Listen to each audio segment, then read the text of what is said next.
Hey people, CzarThwomp here, and welcome to episode 12 of Monster Hunter Stories 2, Wings of Ruin. Last time, we hunted down a bunch of enraged monsters, and we defeated that Nergigante, only discovered that the Nergigante wanted to actually fight the Oltura, the monster that's living in the pits, but it just got swatted away, and then we almost died, but Anna managed to swoop in for the save.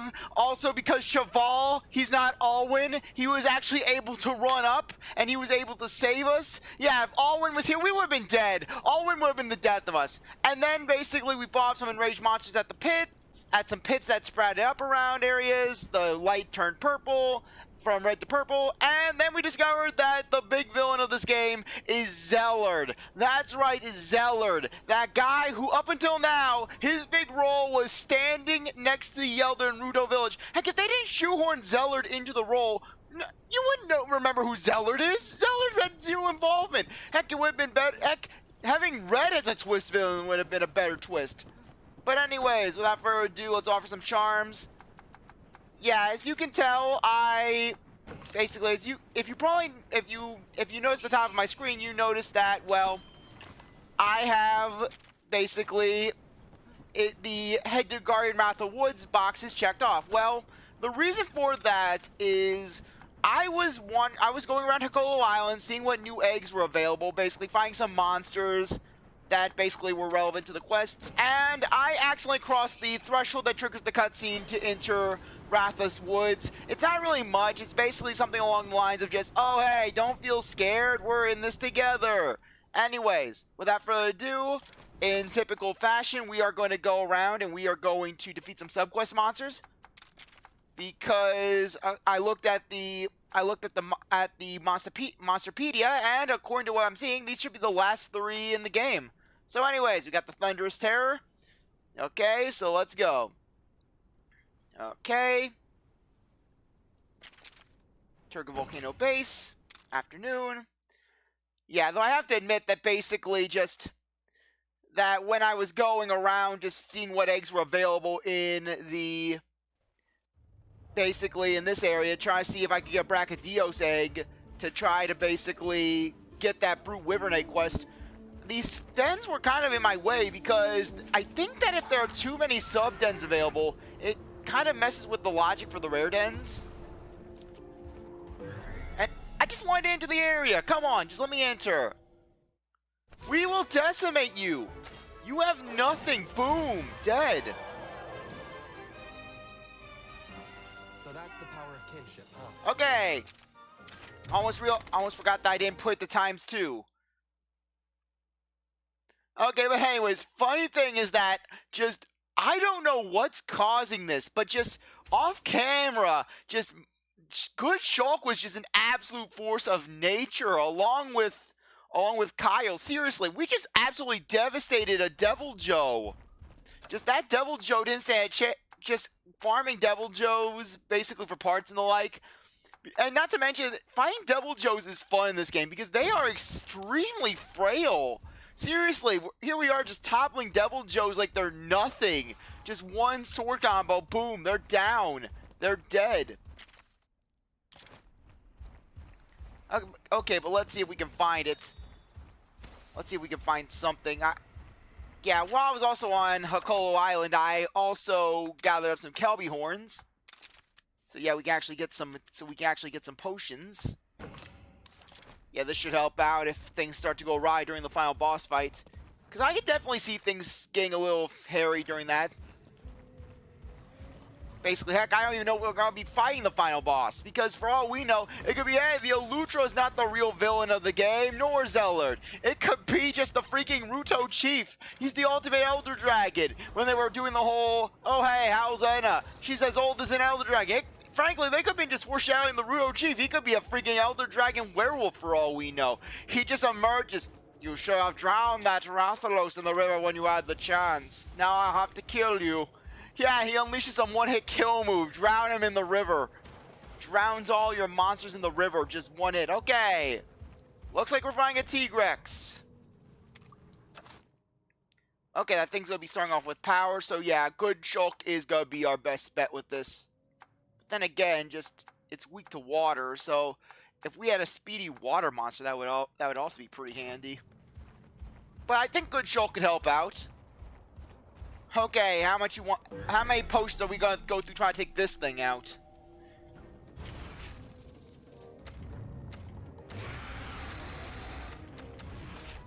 Okay.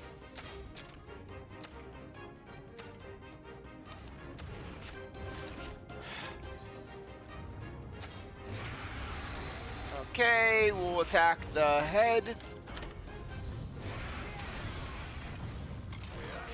Yeah, hopefully with Kyle at our side, we should be able to take him down. Okay, that was a lot of damage. Okay, let's do this. Speed on the head. Yeah, seriously, Kyle has been arguably one of the best party members we've had, because this guy, he does reliable damage. He basically rains down death with his arc shots, poison arrows, just non-stop, everything, just really, it's great. His multi-hit arrow, just an amazing attack. Okay.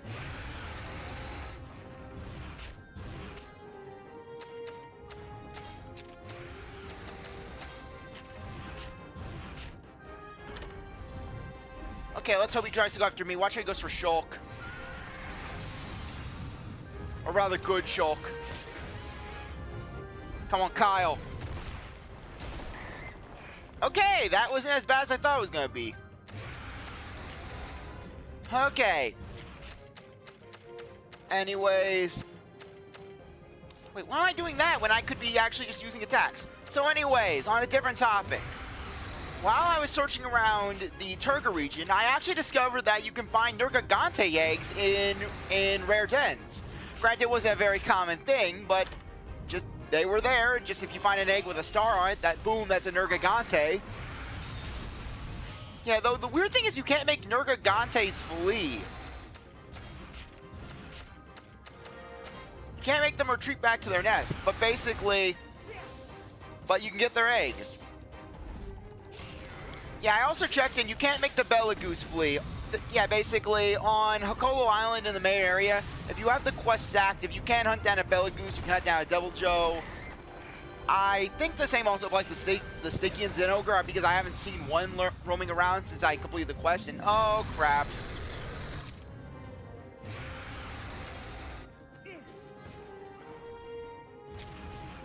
Okay. Actually, no, we want tech, Tech, 1,000 times tech. Oh, I hate when Savage Roar is used against me. Okay, Kinship skill.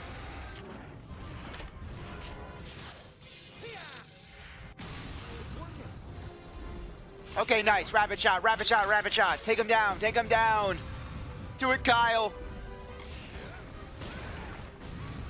Yeah, Kyle being able to attack twice in a turn.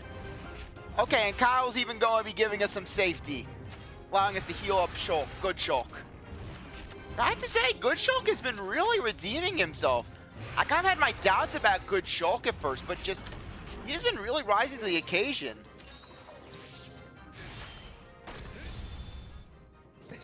Okay, Carpet Bomb, the T-Rex. Okay, good. Okay, looks like we're dealing with the rock.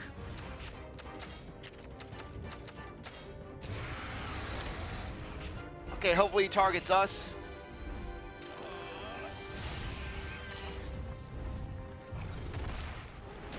Okay, nice. Okay, speed attack on the head.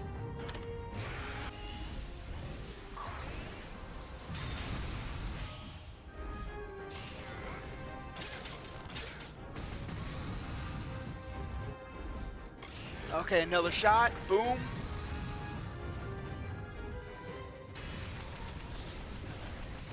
Okay, boom.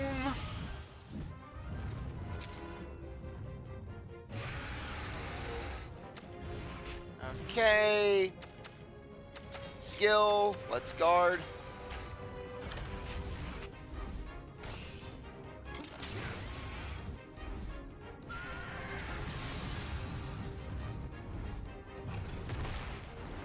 Okay, Kyle isn't the end of the world.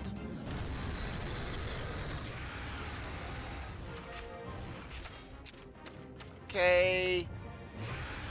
Ice Spear on the head. We'll use a tech attack also on the head.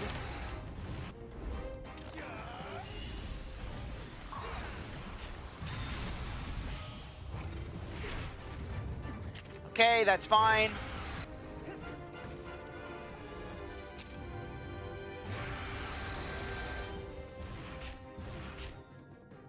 Okay.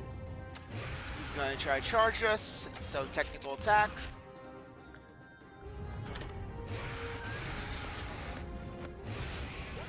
Nice! Okay, we didn't get our knockoff. Okay, we didn't get to him with an attack. Okay, that's fine. This is why I always have multiple monsters on hand. Switch monster. We're going to go to Gremble. Yeah, frankly, if any monster's going to be getting the shaft next, unfortunately, it's going to be Wesley. Just, I love Wesley and all, but just compared to the others on the team, just Wesley isn't really that strong, that formidable.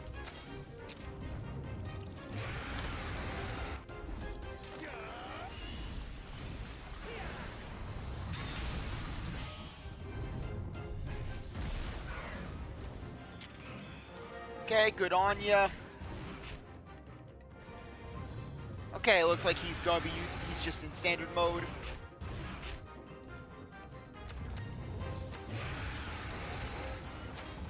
Okay, yeah, we're not gonna bring back Good Shulk into this.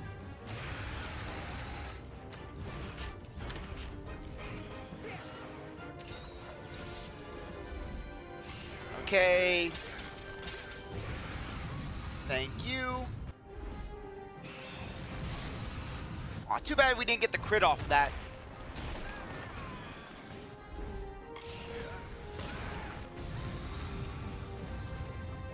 Okay, Kyle's gonna be just unleashing his attack. Okay. Good Shulk, you can come on out.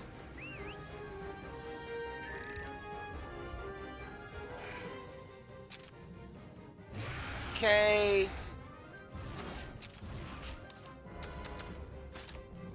Yeah, let's just attack with power.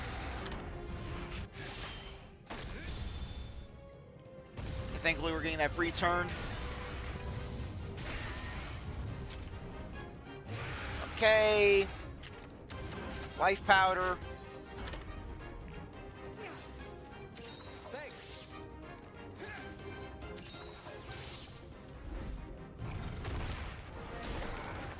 Okay, this is fine. I think that we have this.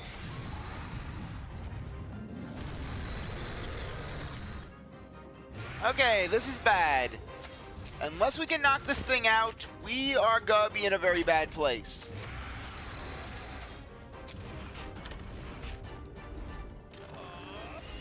Okay.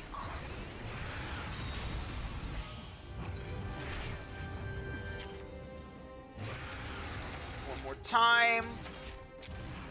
Ice Spear. Yeah, we've almost got this guy down, so I think that we have this battle pretty much in the bag.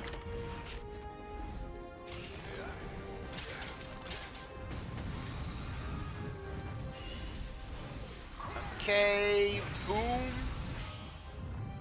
And yippee! Okay, I was legitimately nervous for that fight. Because basically just brute Tigrexes have not been our friends with how heavy they hit.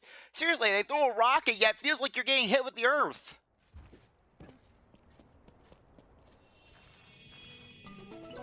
Okay, Black Ravios egg. Okay, what's this egg? Oh, okay, this is probably a Shroud Narcia. So I'll take this one just for the egg. Actually, no, I already got a Narcia egg, so yeah, I got it off camera. Okay, looks like we're getting it no matter what. Okay, we can hatch this later. Yeah, anyways, just I'm sorry if it basically just doing things off camera. Just I know that may kind of spoil the spirit of a playthrough, but trust me, with how I am, just with everything I do off camera, just this playthrough would have been doubled in time, because basically it would just be a lot of me just going around trying to farm for good genes and the like for potential monster builds. And just that, and basically it would just be me, a good chunk of the time would just be me staring at a screen, just like, okay, what should I do for this gene? Where should I place this gene?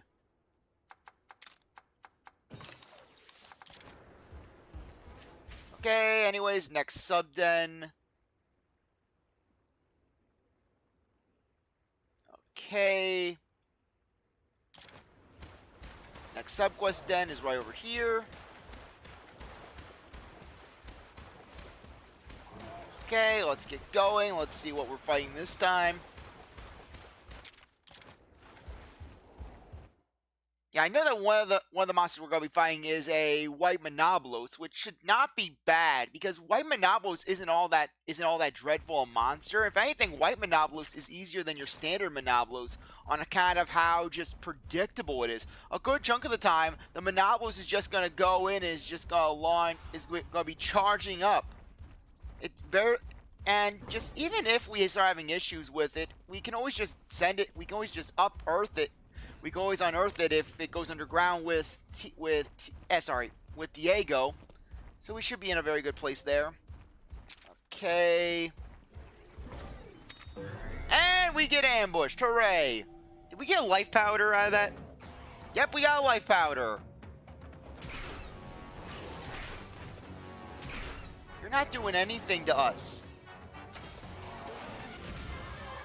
So that's the power of kinship,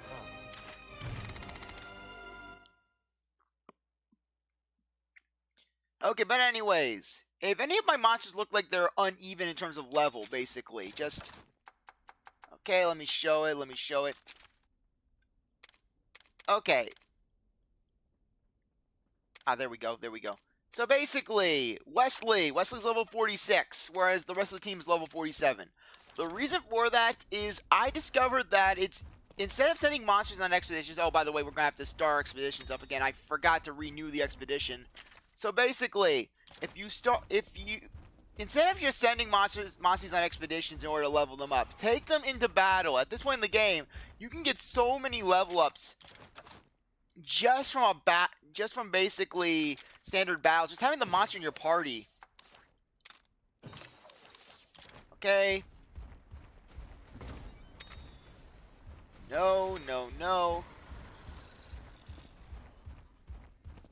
Okay, how deep is this cave? I'm not gonna go through the entire thing, I just want to go fight the monster. Yeah, though we may actually be able to complete the 50% Monsterpedia quest on account of how, just last I checked, I was at 49%. So, just these extra monsters, they may be the thing that pushes us over the edge. Okay. Is this the way? Okay. There's something over there. Okay, I relog you, Chris. So, in that case... Okay, in that case, Good Shulk is going to be our guy. Unless we want to go with Fandango. Personally, I'm kind of thinking that... Okay. Yeah, I'm thinking that Fandango would probably be our best bet, just because Good Shulk is weak to lightning.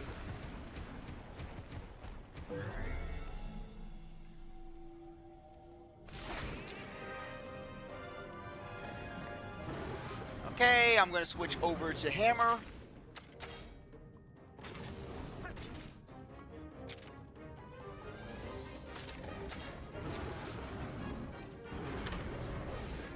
Okay, speed.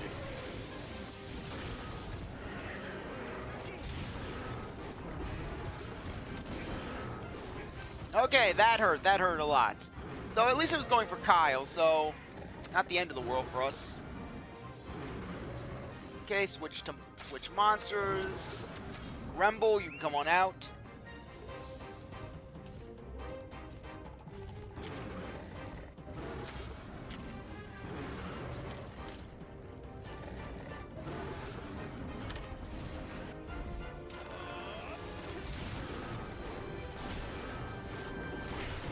Kyle! Don't become Alwyn! Kyle, I trusted you not to be Alwyn!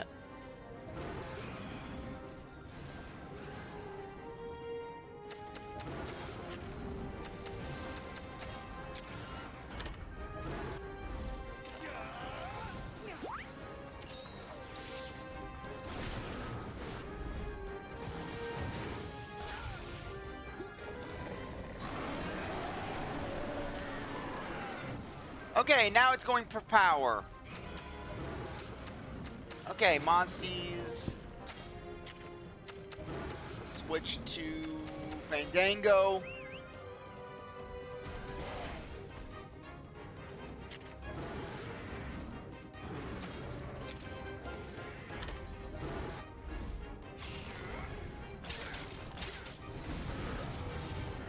Yeah, really. All-Win Heat, I mean, basically, at this point, I'm getting All-Win flashbacks. Don't do this to me. Don't do this to me, Kyle. I trusted you.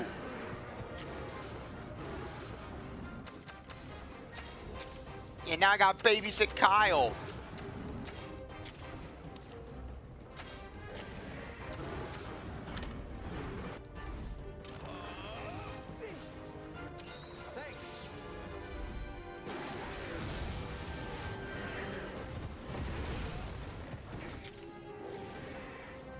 Okay, at least I can heal up Kyle.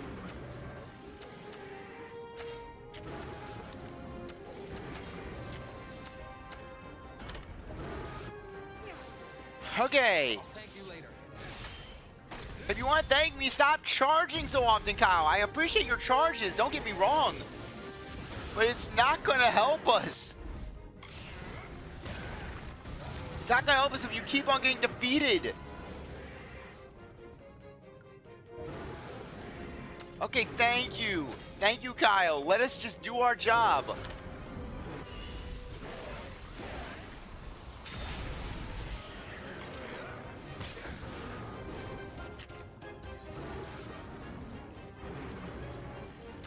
Okay, skill.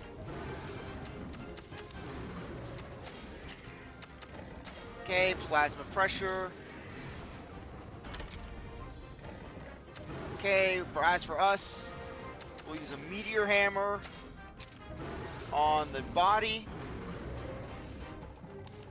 Actually, no, we'll just attack.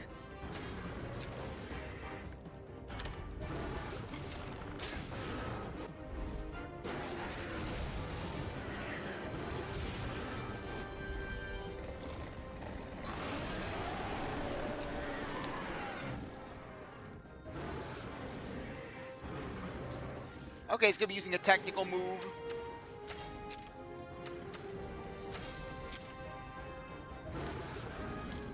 Okay.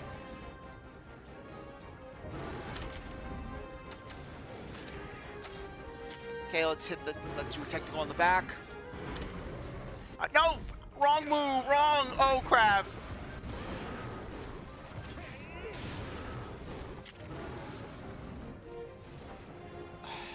Oh no, oh no, no.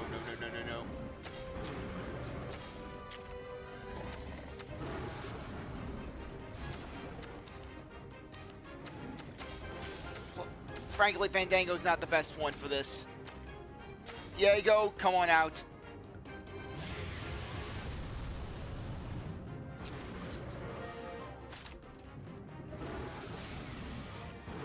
Okay. There.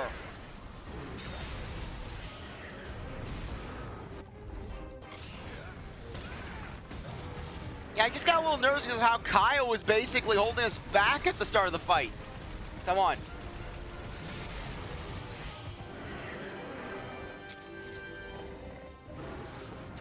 Okay.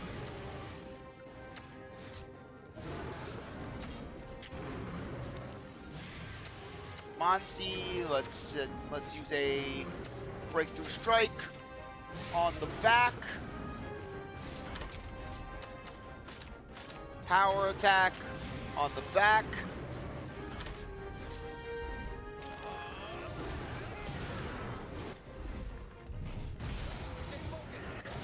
Okay, nice. Okay. Skill. Spinning meteor.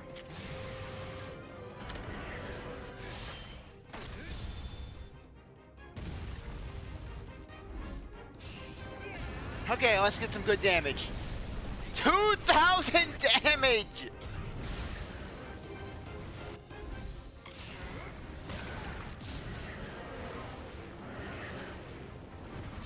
Oh, nice. That was beautiful. That was just beautiful right there. Sleep needle.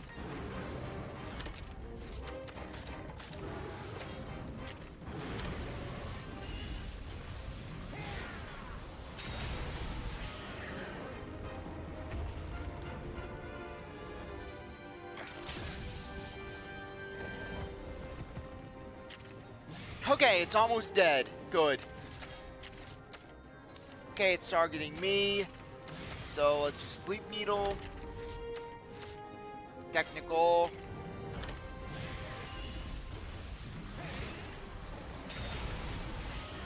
Okay, we got really lucky on that.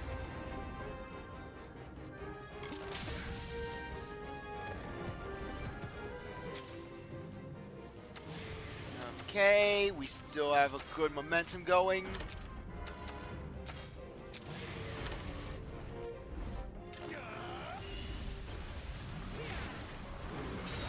Okay, nice! 3 times for sleep!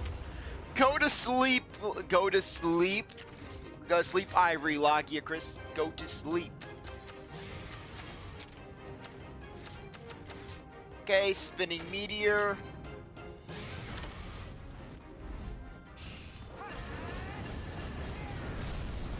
$1,400 damage, yeah!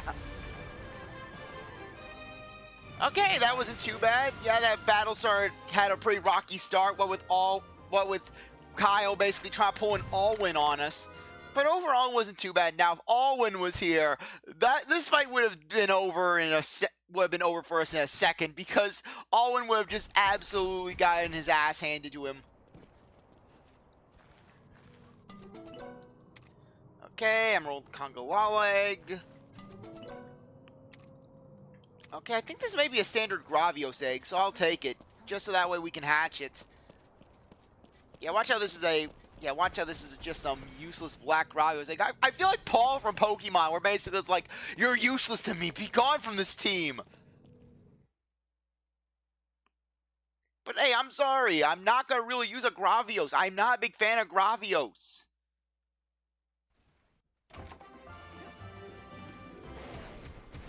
Okay. Quest info. Yep, we have 50% of the Monsterpedia. Load some lights. We'll be getting I think we can get great Dragonphage bugs later. Okay, and the Pale Impaler. Okay, let's get going. Jamla Highlands. Afternoon. I think that would be present in the afternoon. I don't think the Monoblos tend to be nocturnal species.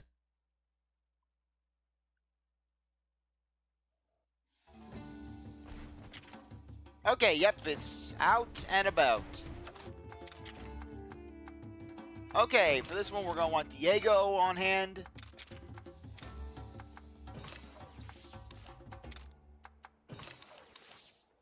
Okay, we're all set to go.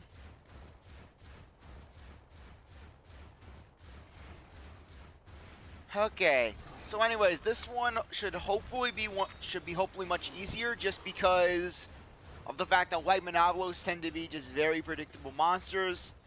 Just didn't have too much. The only issue is that if that thing gets off a Deadly Horn. If that thing gets off a Deadly Horn on Kyle, that could be pretty bad.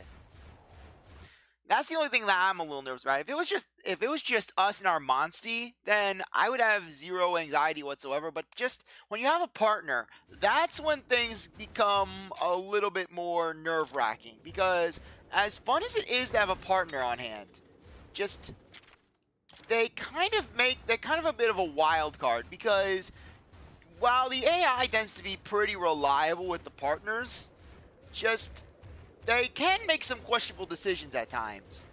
Namely when it comes to bow users, when they're like, I gotta charge now. With a lot of other party members, it's like, okay, I'm going to basically try to attack. Frankly, this is why I like Roberto.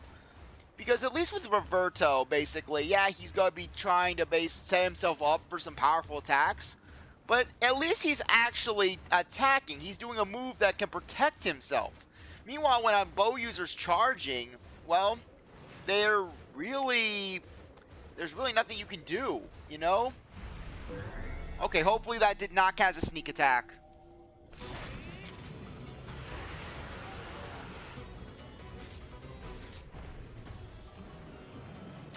Okay, so anyways, this thing is going to be starting off with power. And of course, oh great. Great, Kyle's going to probably get deadly horned. Kyle, don't get deadly horned.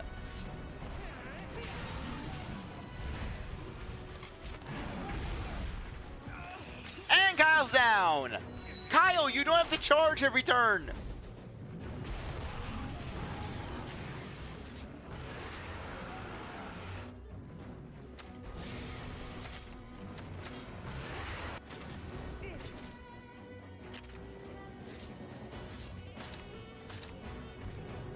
Okay, fine. Charge.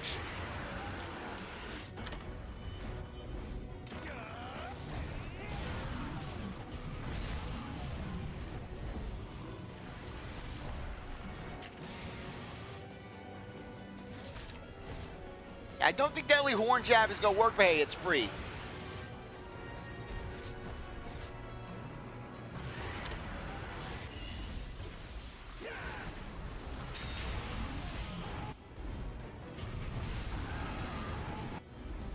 Okay, power shots.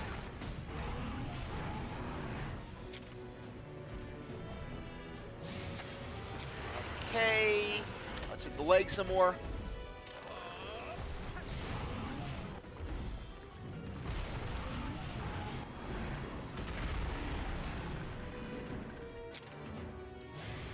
Okay. Savage roar. And while we're in a state of uselessness, might as well give Kyle a... Might as well give him a heart.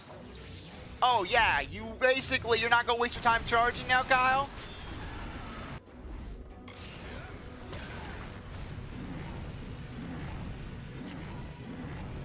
Okay. Let's attack the legs. Excuse me.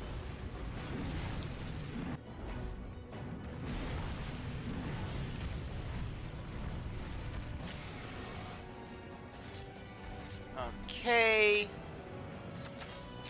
Killer tail. Okay, we'll use speed attack on the legs.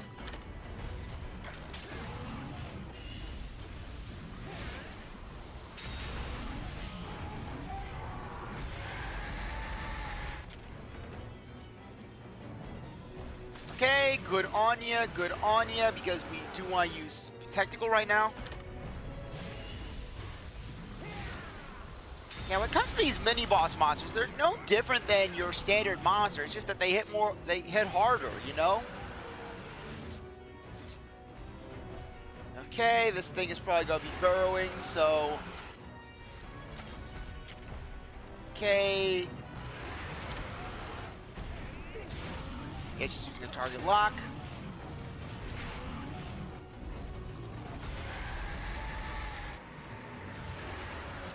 Okay, that's fine. Sleep needle on the legs. Technical attack on the legs. Okay, there's the deadly horn jab. Thank God it was aimed for Kyle. And thankfully, Sleep Needle is a very cheap move. This is one reason why I like to keep it on. Not to mention, that sleep is really handy. Actually, wait. Cancel the order. You were actually wise. You were wiser than me right now, Diego. You were wiser than me at that moment. Okay.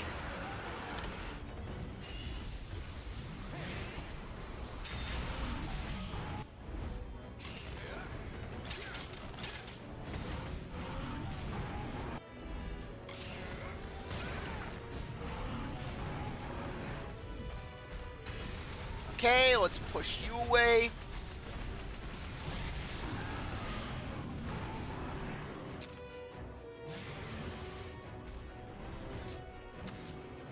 Okay.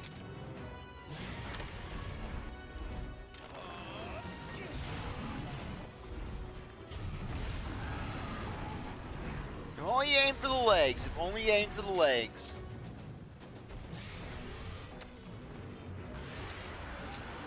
Okay.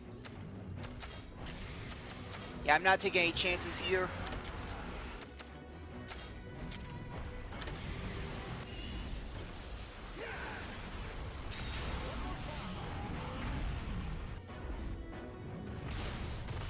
Okay, nice.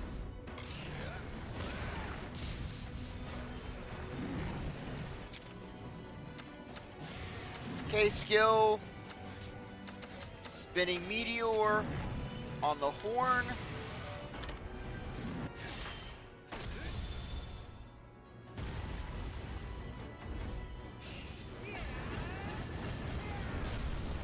$1,400. This is why I save up for these moments. Okay, looks like the Pale Impaler is going down pretty soon. Okay, I'll switch over to a more effective weapon. I don't think that we'll have any more chances in this fight to actually unleash a full flurry, a meteor storm. Cannot talk. Okay.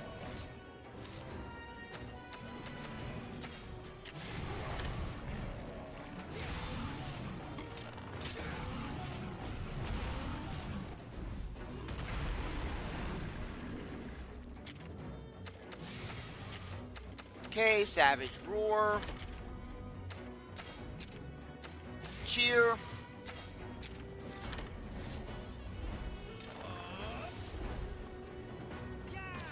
take care of the rest.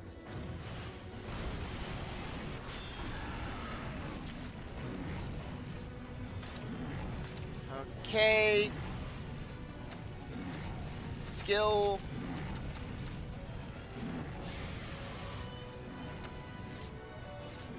Actually, nah. We'll go with just a standard speed attack.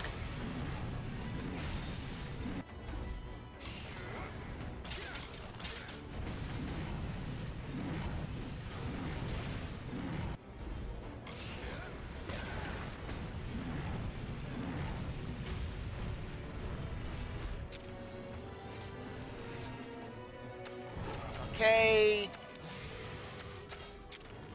Showing S. Okay. 5 ammo, okay. Shelling S.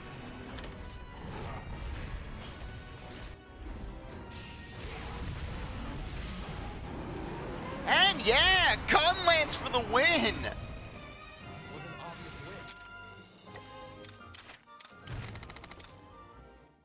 win. Okay. Yeah, we'll head back to Lucian, turn in that one quest. Oh, by the way, as for that one, yeah, there were some quests that we also picked up. Yeah, there were also some quests that we picked up that involved searching things out. That one lost property quest. Basically, you have to go to the you have to enter Lucian Tower from Lemure Tower from the entranceway. Basically, then Navier was like, "Hey, you gotta go back to the village."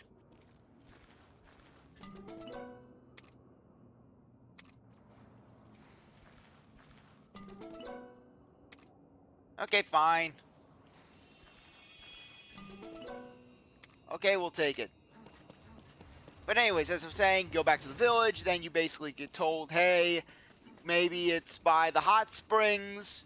So you go to the hot springs, you check out near the geyser. Basically, it's the first geyser you take when you first arrive there, when you're going after the Celtis Queen. And then you get told, hey, go back to the village. Then you're told, hey, go to this one waterfall. Go to the waterfall in Hokolo Island. Basically, it's one of the waterfalls, and you find it. Oh, by the way, Day Day also has some side quests where it's all about the bingo system and genetics. So basically, bring him a fire gene monster, bring him basically a maxed out XL gene, things like that. So, anyways, speaking of quests. Okay, just load some lights. That's the only one left on the thing. And why can I not speak today? Okay, let's head to Lucian. And while we're here, we can also turn the other quests. And then we can head out and see what the endgame has for us. hopefully this is the end game. It's not like, this is the mid game. Now you know the true villain. Okay. But still, we have 50% of the Monsterpedia, so there has to be something else afterwards. Just because I've been going around hunting everything that I could find. Heck, even monsters in dens that we haven't even encountered yet. Like Remobras and a Sand Barioth. There you go. Thank you, and what's your thing now? Complete the entirety of the thing! Okay, 80%.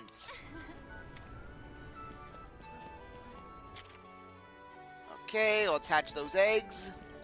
First things first, let's turn the other quests.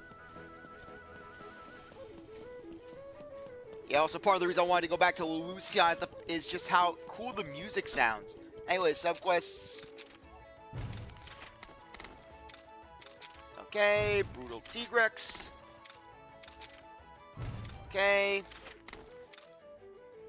And there we go. Oh, by the way, I'll show you the armor. Basically, just came across some new sets. Okay, that's not the way to the smithy. Okay, let's head over. I swear, no matter how many times I come to Lucia, and I always get lost. Okay. Welcome. Okay, Forge. Yeah, by the way, we got some new stuff. We have just Devil Joe and Stygian and Ogre material weapons. Just very good raw and very good dragon damage. Okay. Yeah, for some reason, just we don't have access to any of the other types of monsters. Just far as Sand Barioth, no Sand Barioth weapon. Okay. Armor. This is the Devil Joe armor. Basically gives you tenacity, which is a pretty useful skill since it basically is like a focus sash. Though the other ones just are kind of meh. I mean, the non-element attack boost M, that could come in handy. As well as the head-to-head damage. Anyways, I'm thinking about maybe getting Zinogre U armor later on. Just gives you that dragon boost, evasion up, as well as dancer. Barioth U just gives you strong archer, basically. Makes it really good for bows. Increased invasion, as well as dancer M. So yeah, that could come in really handy. Okay, there is no Remobra armor, apparently. Oh, okay, there's Celta Z armor. Okay, did not see this. Boost of dragon defense somewhat. Thrust technique, somewhat increases defense somewhat after changing into a gun lance and reloading. Okay, so this is a decent one for gun lance. Okay, I'm just seeing if there's anything else I missed. Oh yeah, Brachydios. We went over that already. Logate Chris U, Kinship L. Okay, with a moderate boost of thunder defense. Urgan armor, Heartbreaker, Bombardier, Lightproof. Yeah, it's kind of weird how they place the armors at times because it's not like it's going in order. Some of the armor is just gonna be dumped out. It's gonna be dumped just in an earlier section. Okay, I don't think I'm missing anything. Thank you. Okay. So, let's hatch those eggs, and then we can go back out to Ratha's Woods. Yeah, where we will get no cutscene because I made the mistake of getting too close to the entrance of the woods. In which case, Naviru was like, oh, we're not scared. Yeah, and then watch how Naviru's just screaming non-stop.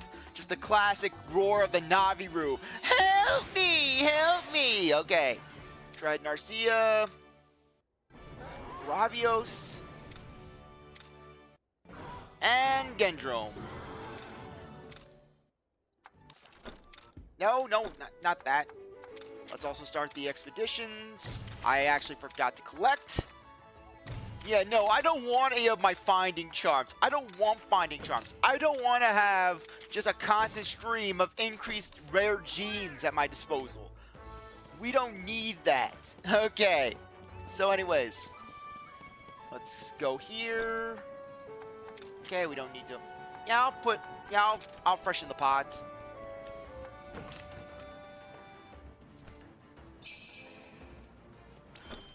Okay, prayer, adamant. Yeah, I think adamant would be the best. Though that 7% damage increase, that can be deadly. Okay. North Kimura Cape. Okay, well, let's do a quick search around to see if we can get any good monsters. I mean, I got a Saragios egg when I was going through good dens in Hakolo Island, so we have plenty of good ones at our disposal, okay? And plenty of good ones at our disposal, yes. The CzarThwomp diction at its best.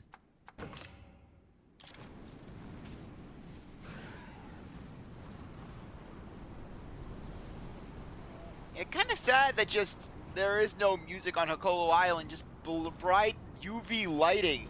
Ugh, just this lighting. I mean, I understand that it's for the mood, but just, this lighting is just harsh on my eyes. And the blood red water, just that cherry Kool-Aid red water.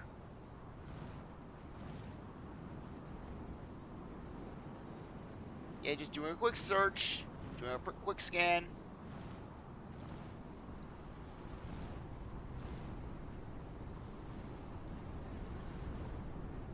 Yeah, but still, it would be nice to save the world and just return Hakolo Island back to how it once was. Okay, goody. Rare Den. Yeah, hopefully there is a post-game. Okay. Let's see. Field Guide. Monsterpedia. 24 have 124 have 128. Yeah, there has to be a post-game. Yeah, I ran into a Barrel Cat one time. Basically, while I was exploring the Turga area, and just it ran away before I could actually defeat it. Okay.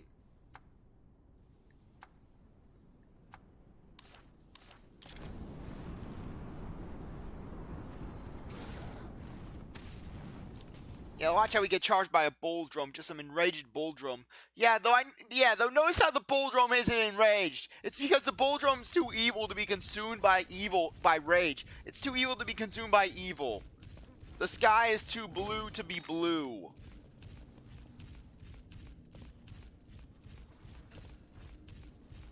Though one thing I noticed is that just it feels like rarity, like egg rarity, doesn't really apply to monster dens in of themselves.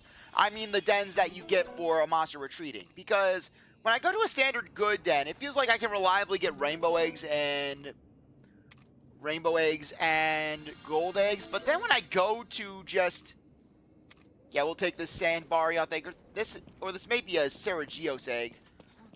Still, let's just get this one out. It's a rainbow egg, so I don't really care. It's going to have good genes regardless, or at least I think it will. But then when I went to a Devil Joe den, basically to try to get my Devil Joe project started, I was pressed to get just to get gold eggs. I didn't even get a rainbow egg just after constant resets. Oh, by the way, if you're looking for a specific monster from a rare den, just the classic save trick that you can do with monster dens actually works for those too.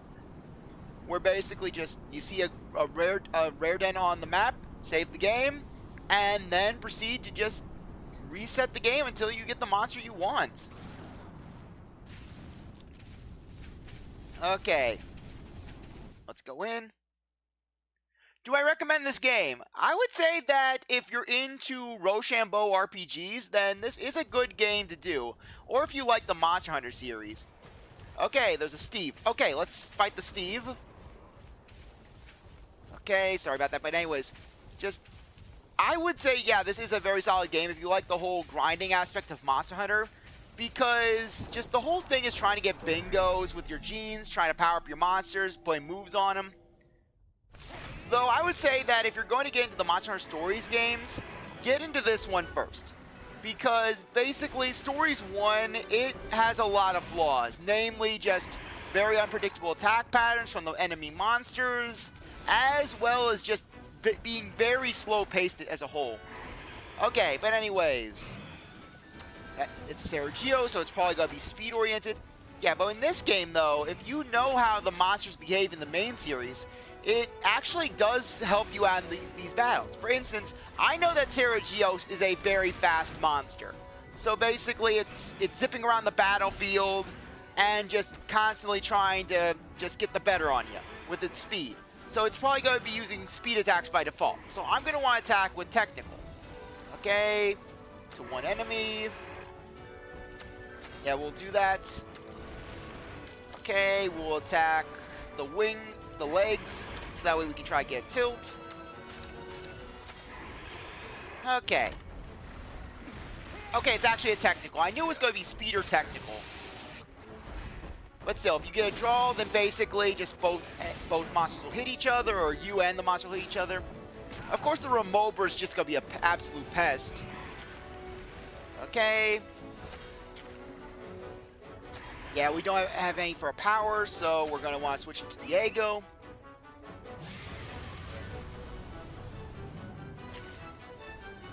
Okay. Let's do a Savage Roar. Just on everyone. And we'll do our power attack there. Yeah, since we took out those mini bosses, a standard monster like this is gonna be nothing. Yes, thank you, Kyle. Love that arc attack.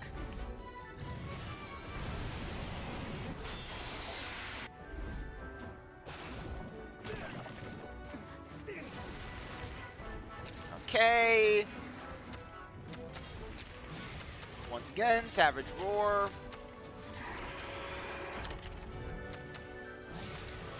Okay, use a power attack on the Sergios.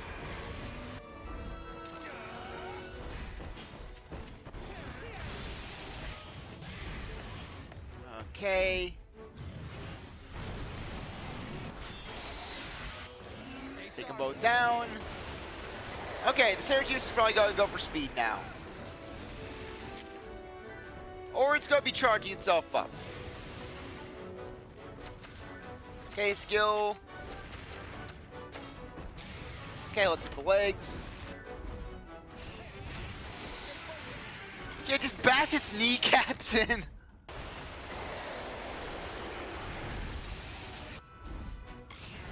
Hit the legs, Kyle. Kyle, you gotta hit the legs.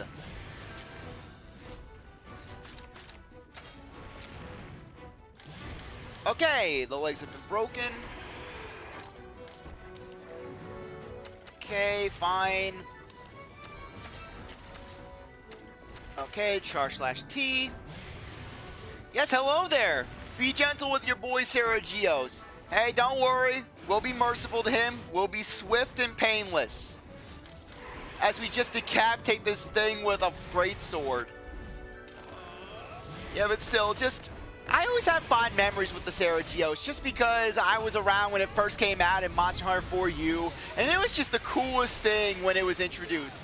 Because in its intro, just the Sergios just absolutely chucking a Genprey, just chucking it like no one's business. And then the whole theme, just that dun dun dun dun dun dun dun dun dun. Yeah, in fact, I liked the Sergios so much when it came out that I went out of my way to get a full armor set and its weapon, because I also loved how cool the weapon's mechanic was, where you could recharge, you could sharpen your weapon just by rolling. Because with how frequent you roll around as a hammer user, just that felt so handy.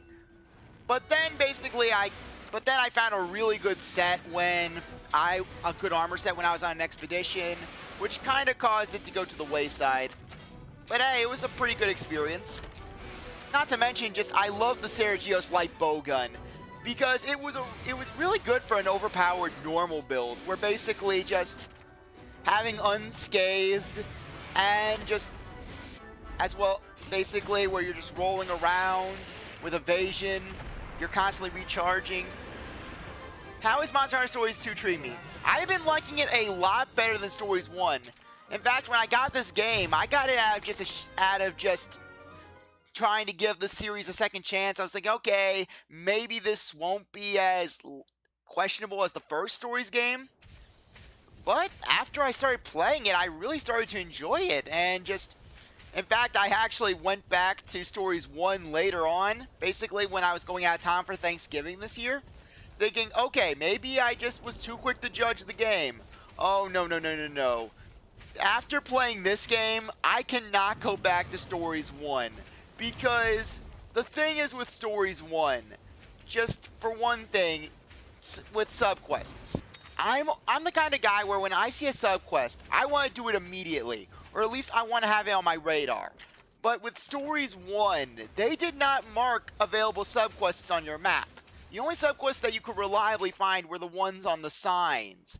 So basically, I would be going back to all these villages after every little event thinking, okay, I gotta go through all the villages, walk through the entire thing, just to see the exclamation mark saying that, hey, here's a subquest that people want you to do. Likewise, just the pacing was really slow at the start of the game, where basically unlike this game, where once you start getting monster parts, you're free to go. You're good to go. You're free to just start forging armor, just getting weapons. But in Stories 1, it was basically, oh hey, you gotta stick with this lackluster default gear up through a good chunk of the game, up until you get to the Hunter Village. And then just the counterattack damage in that game.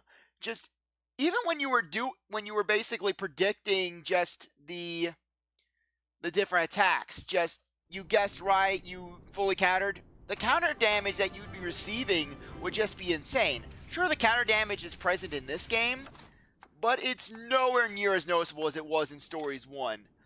And then also the improvements to Naviru's character.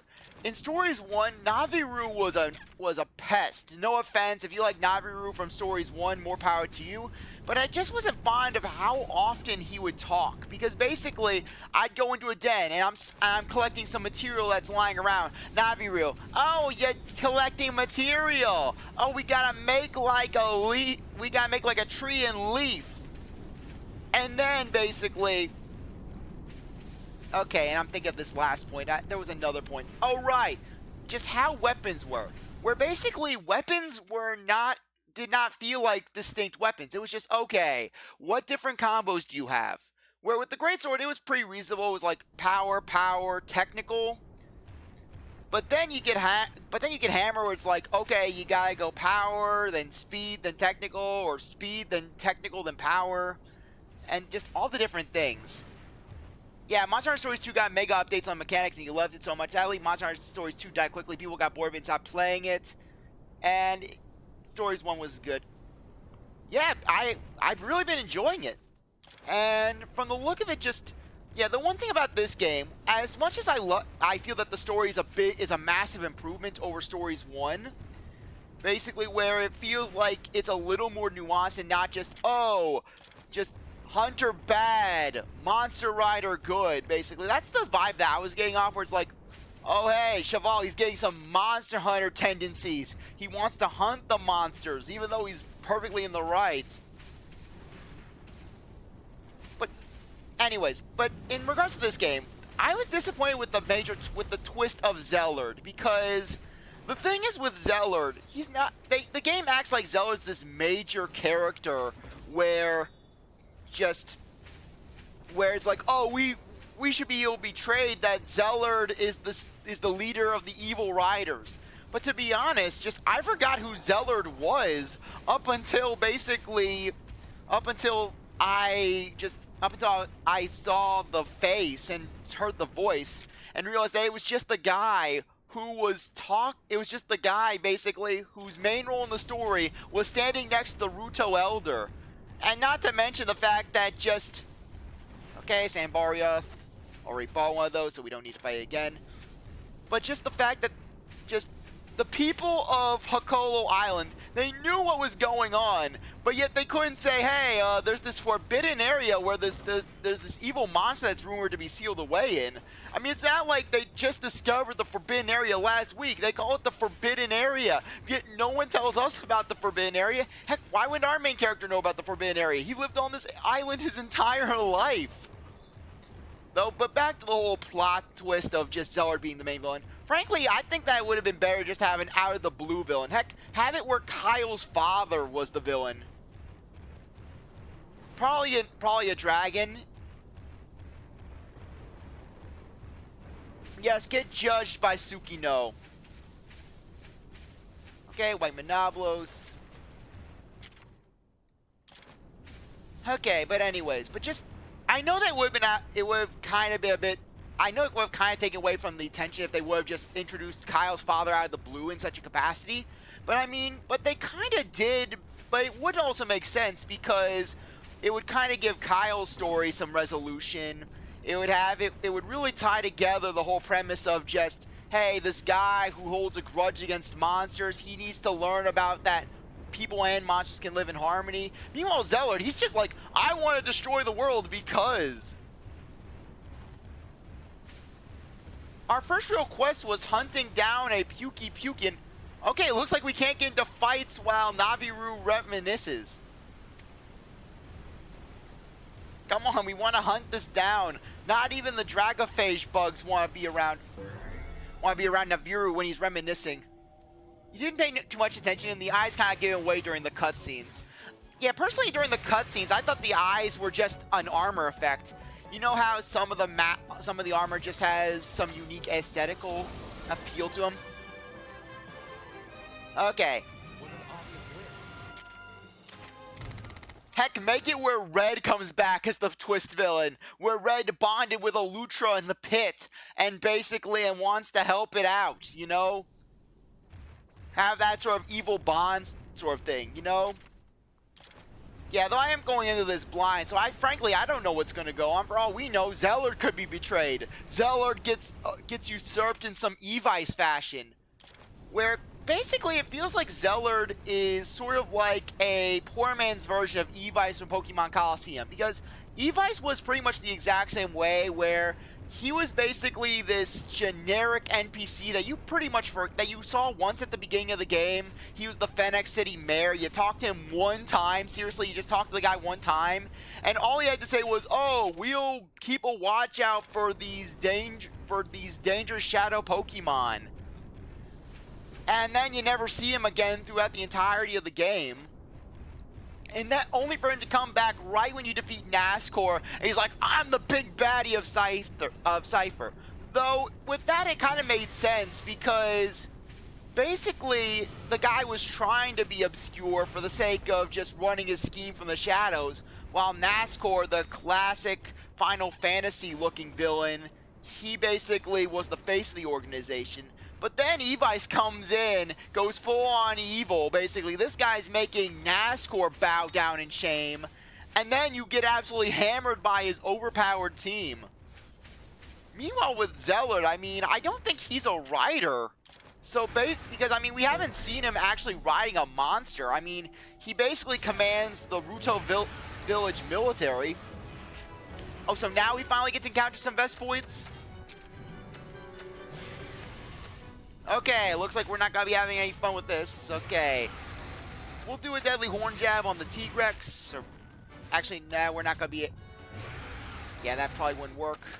Let's use a Tail on you. Yeah, we'll be able to easily knock this guy out. Yeah, took down a T-Rex mini-boss earlier this stream. So this thing should go down with no problem.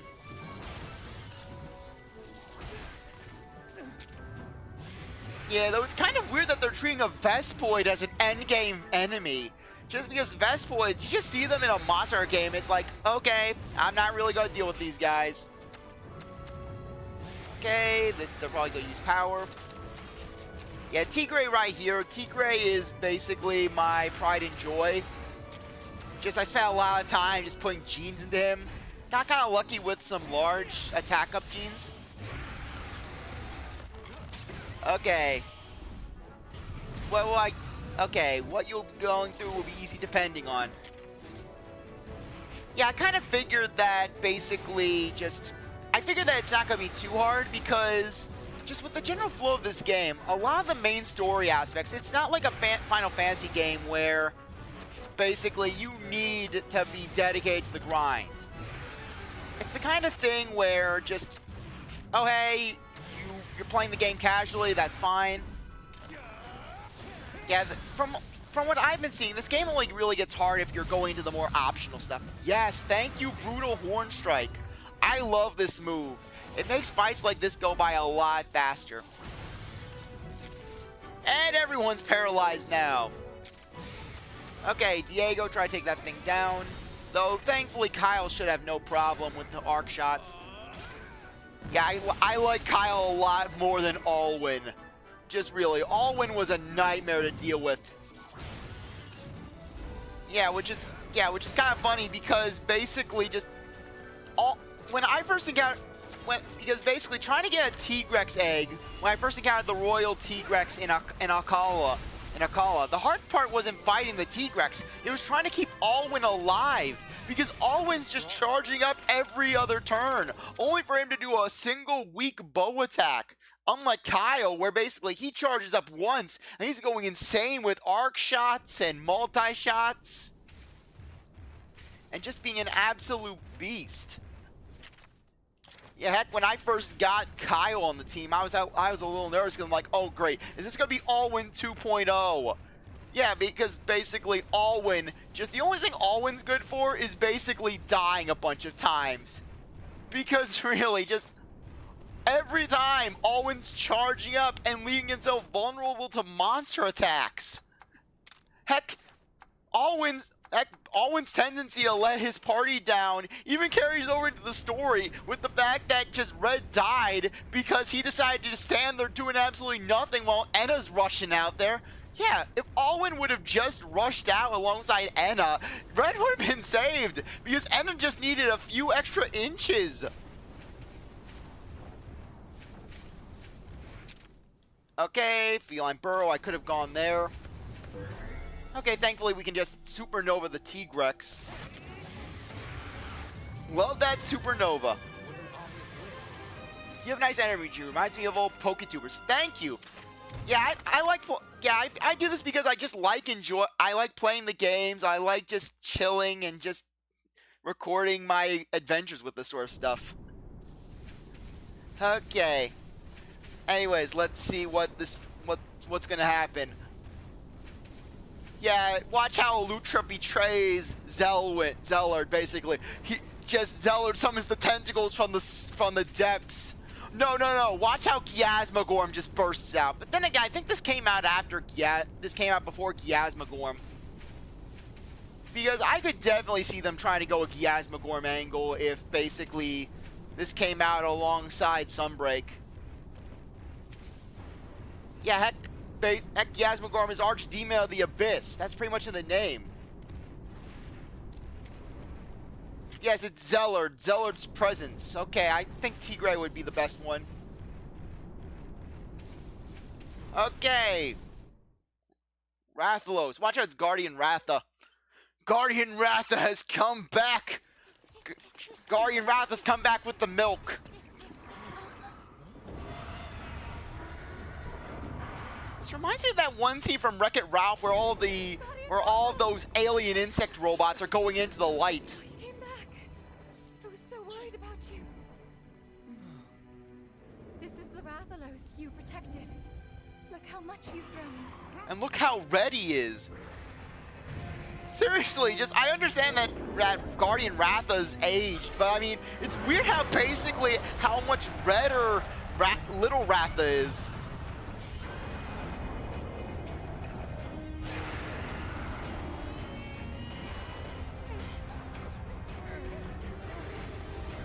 Yeah, then Guardian Ratha goes dark and just flies off to Loloska to destroy the remaining windmill. Rage raid? The kinship he shared with Red still lingers. That must have protected him.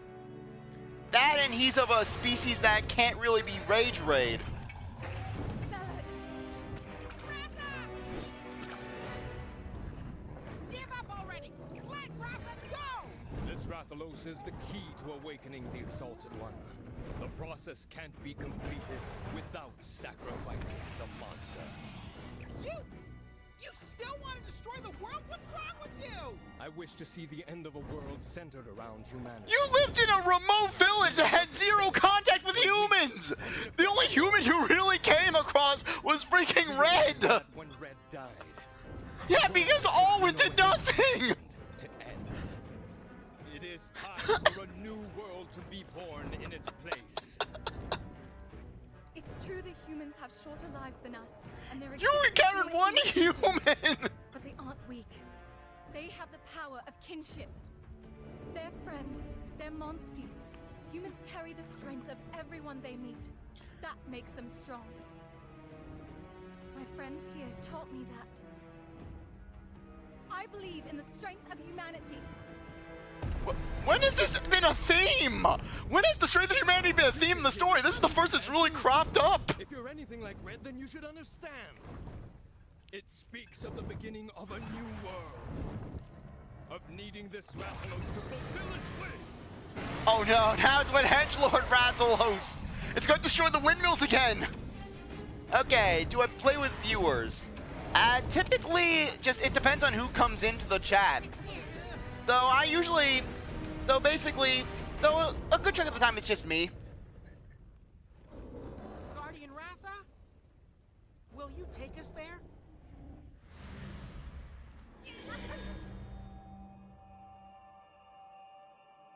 There is nothing to fear. Rathalos will guide you. Just don't trust Alwyn. That mother effer, he's just gonna drop you in the abyss.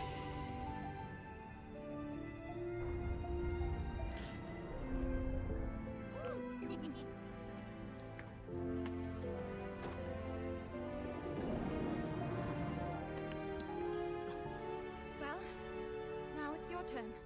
Us? Will it seriously let us ride it? Hey, have you played 5th generation? Just get some wire bugs and you're fine.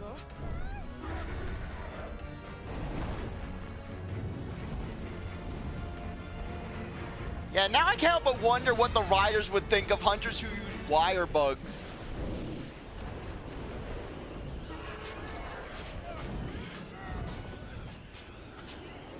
The miasma is growing thicker.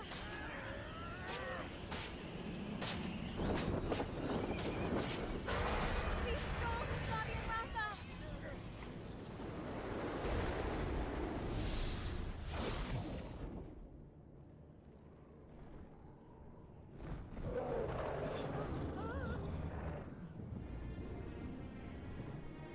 Quickly, go, Kyle, carve them. You're gonna let all that Rathalos material go to waste? You can find at least one mantle in there, I think.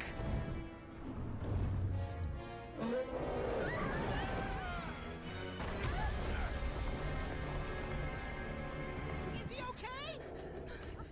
You're badly wounded. I'm so sorry. We asked far too much of you. Well, how else were we gonna get in here? How else were we gonna fight the Edgelos?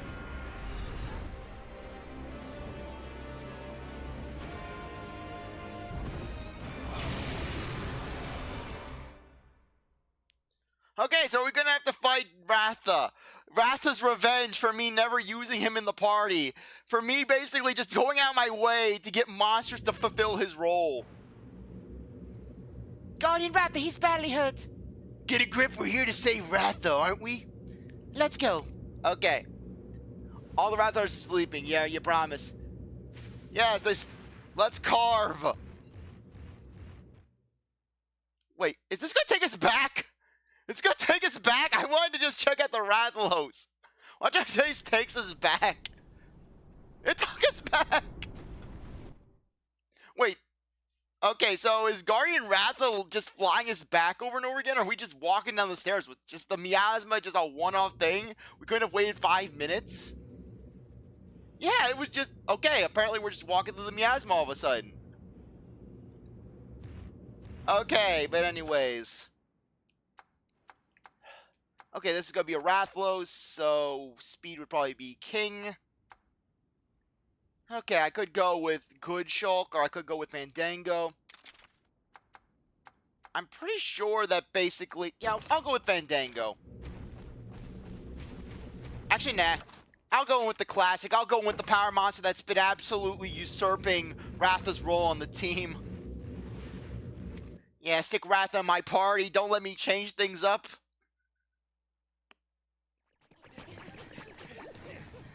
Zellard! Don't interfere! He's suffering! The destructive power's gonna swallow him up! Everyone, we gotta rescue Ratha!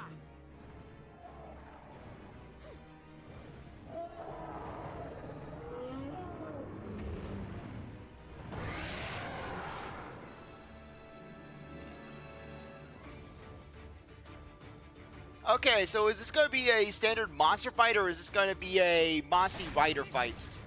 Ratha, it's us! Come on, snap out of it! It's too late. He has awakened to his true purpose. Together, we will usher in a new world. Why does Zellard look so disinterested in his portrait sprite? Zellard looks like he's just is giving off tired dad energy. Like he has to take his kid to the amusement park. He just doesn't want to go. He wants to sleep in. That, or basically he has to go to the DMV. He's just tired. He's like, I don't want to go. Damn it, it's my Saturday. It's 9 o'clock and on Saturday, and I've got to wait in the freaking DMV for 3 hours. Please, Ratha, come back to us. Think of everything we've been through, all the bonds we made, how CzarThwomp pretty much shelved you 99% of the time.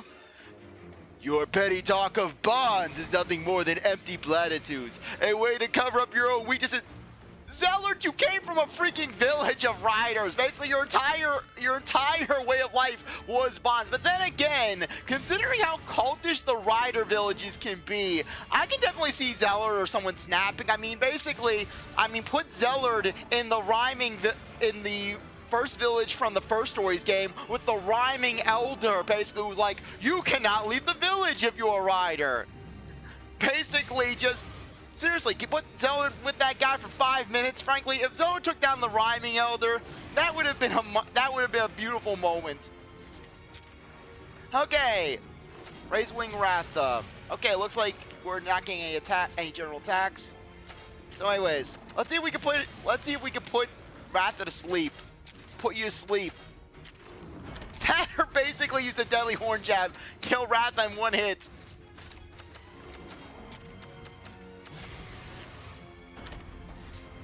Okay, Savage Fireball.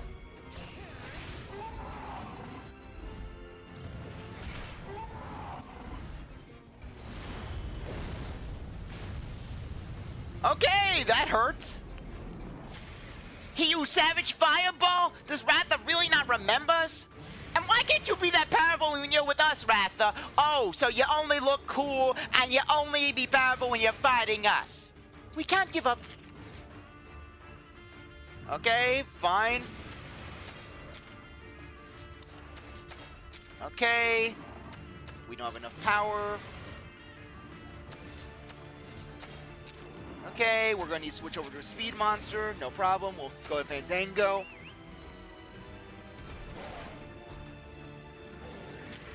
Okay.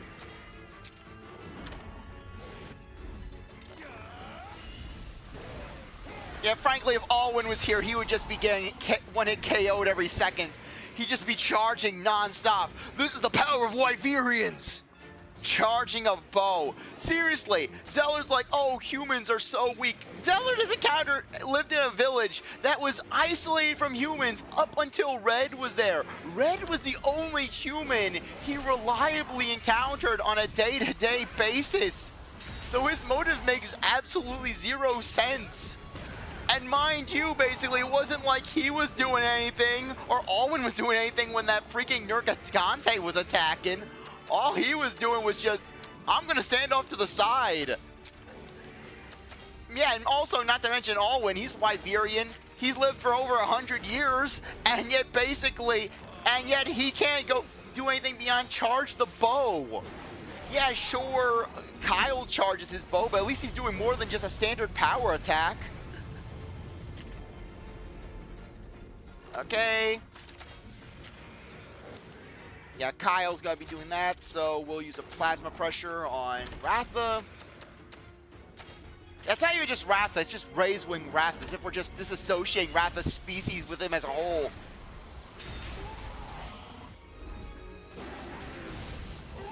Why is Ratha taking so little damage?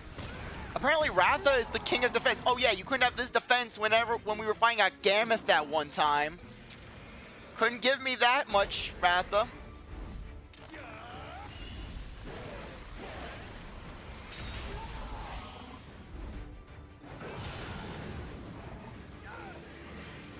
Okay. Fine, we'll just cut you off for using another Savage Fireball.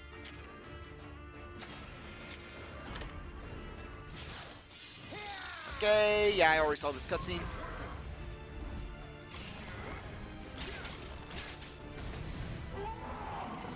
Yeah, and not to mention the fact that Ruto Village, basically, it's full of Wyverians who are expert riders, but apparently they can't take on monsters that are basically early game. They have trouble taking on an Azeros. Okay, apparently he can also use kinship moves.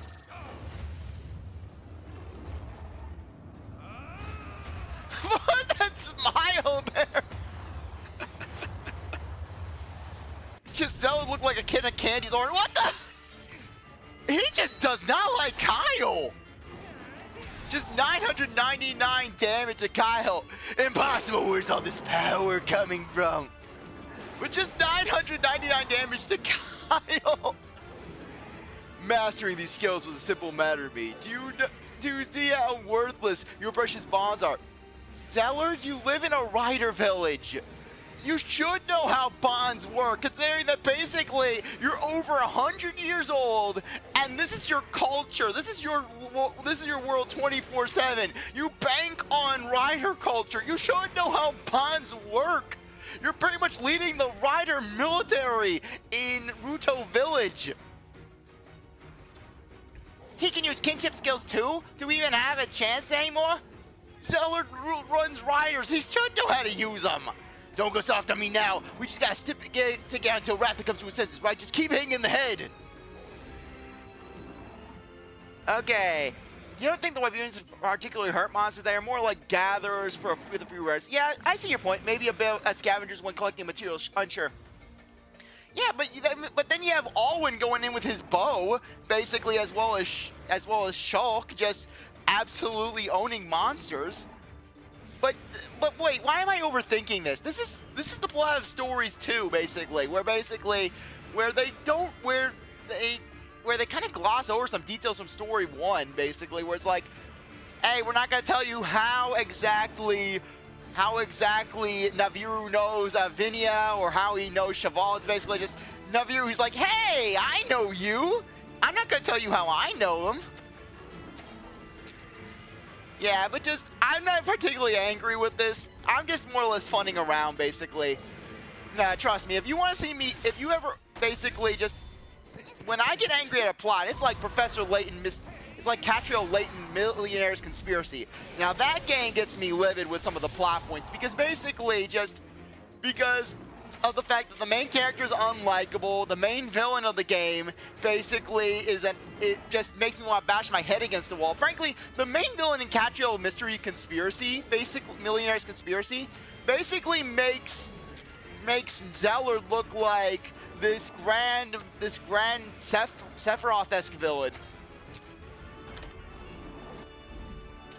Yeah, watch how basically he hits Alwyn again. No, Kyle again. Watch how Kyle gets hit with another 999 damage.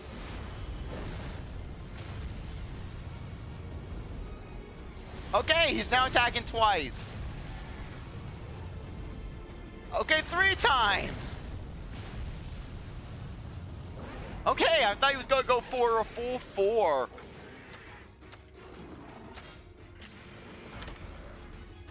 Yeah, I like how Zellard, his main strategy, power attack. Power attack. The power attacks aren't working. Power attack. Power attack. Power attack. But then again, he is attacking 3 times. 3 times. Okay, looks like we won.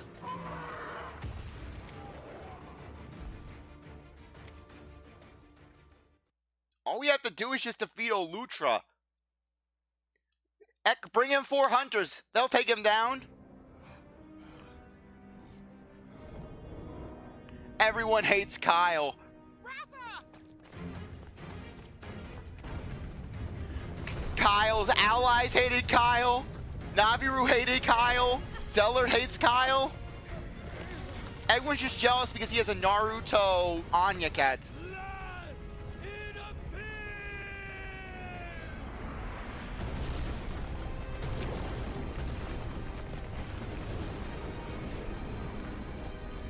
Finally.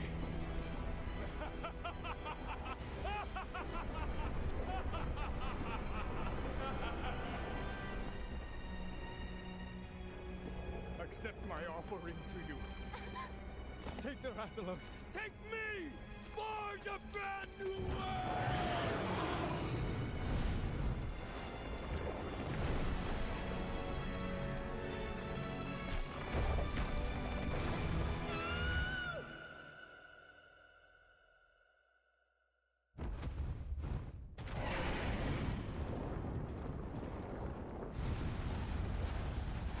Guardian Ratha!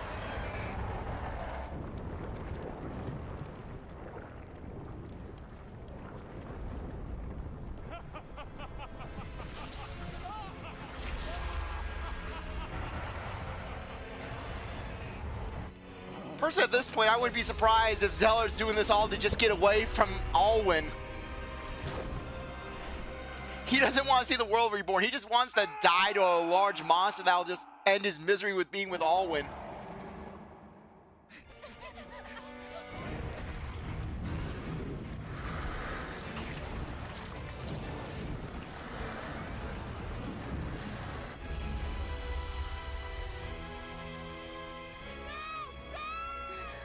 that... Red?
Personally, I preferred it when it was some writhing tentacle mass. Oltura! Now it's giving me Necrozma vibes.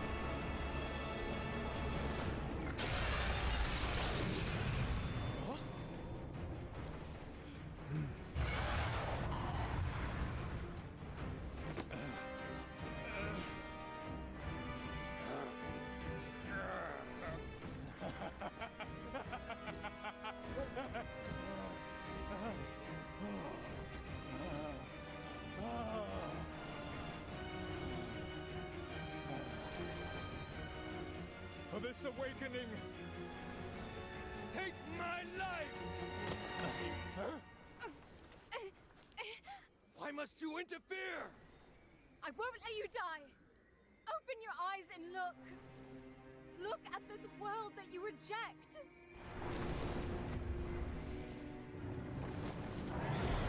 Now open your ears and listen! That which you hear, it's not the voice of that monster. It's not telling tales of a new world to come.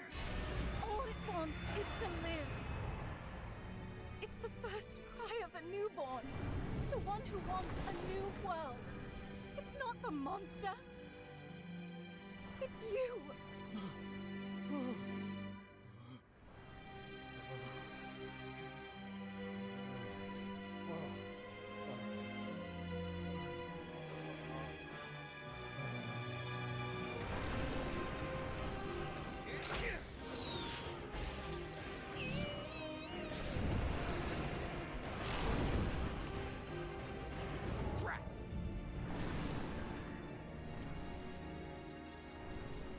Yeah, then Mark of a Hero starts playing, and then just 4 hunters come in and start wailing on it. You met Red, didn't you?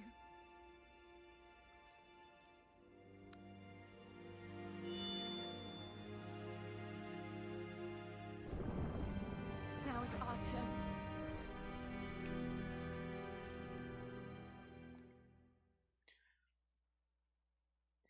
Yeah, personally, when it comes to Elder Dragons, I prefer them to be just large scale, just otherworldly entities. Basically, like, I'm thinking like Yasmagorn, for instance.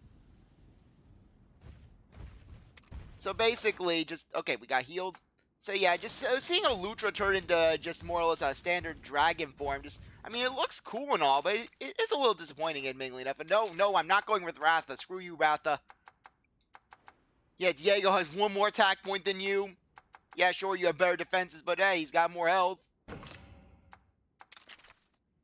Okay, yeah, I think this is good enough.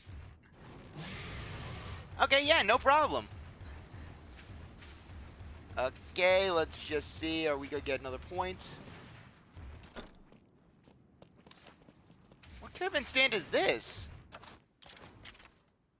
Okay, Forbidden Grounds altar.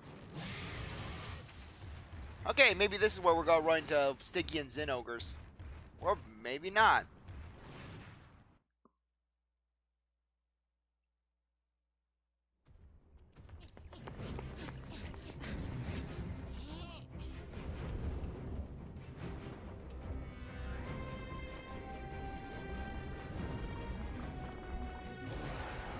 Oltura. This is where it all ends.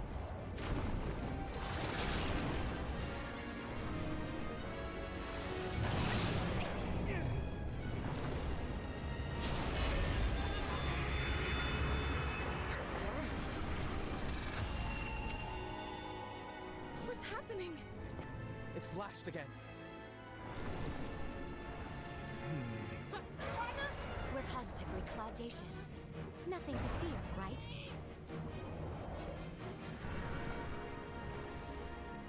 Let's finish this hunt.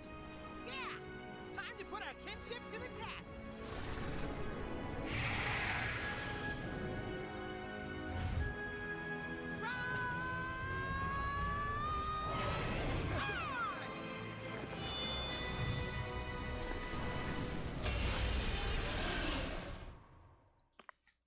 Okay, let's see what this thing's going to have in store for us.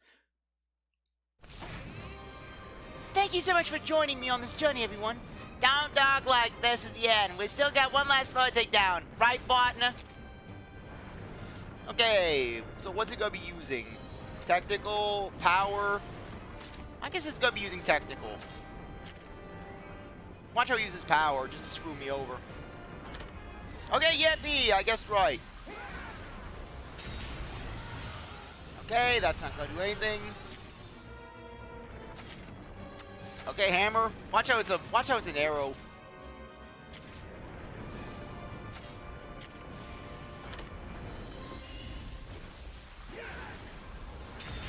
Okay, yep, it's gonna be a pierce. Watch how it has no weaknesses.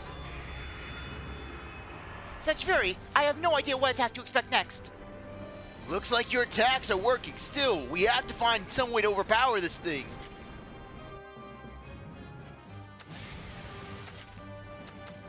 Okay, Bergrook. Okay. Let's see, technical. Okay, power.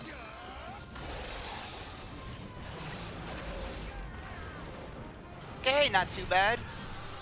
Okay, nothing's gonna hurt this thing, so might as well just go to our Emerald Beater. Okay, speed, kill or tail.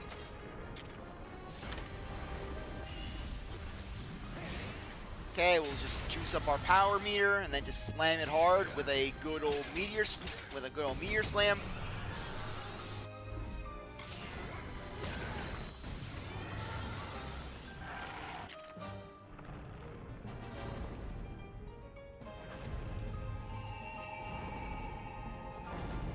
Wait, was that it? Was that the fight? Okay, phase 2, I guess. What is That's an elder dragon, Naviru. Is it evolving? That light. Both the wings and the emerald. I get it.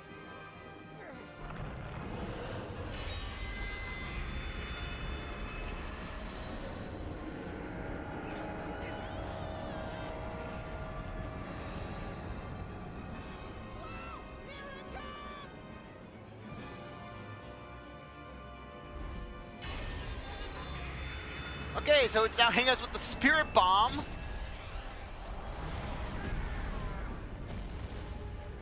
Meow meow! I don't like our chance if it keeps hitting us with attacks like that.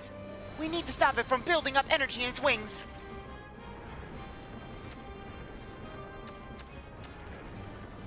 Okay. Dust of life.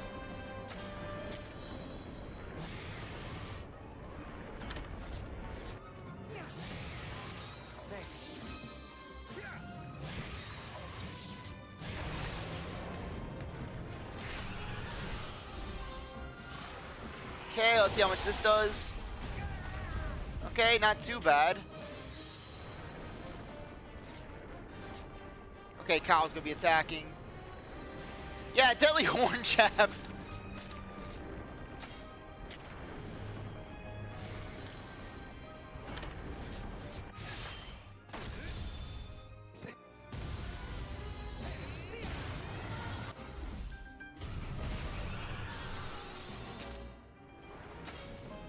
Okay, let's do our own ride.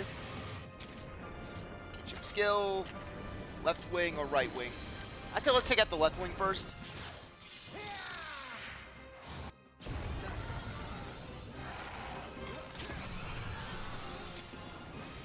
Okay. Right wing.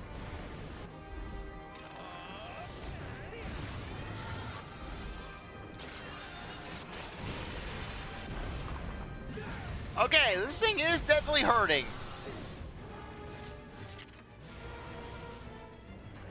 Okay.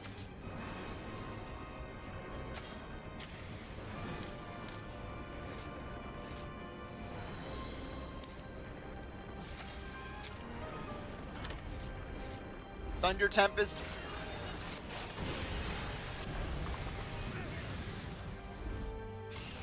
Okay, please hit the wings. Please hit the wings.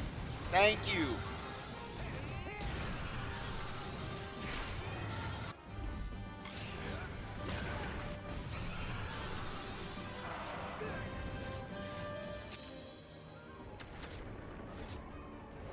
Okay. Yeah, white powder.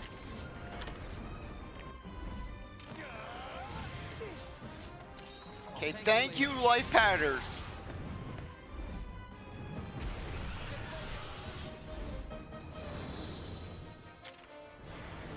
Okay. Power attack on the body.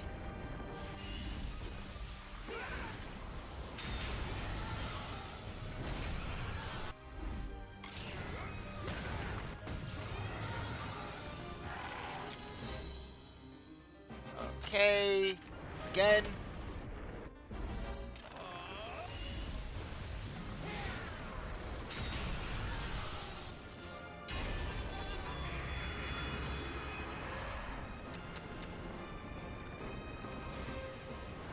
Okay, speed.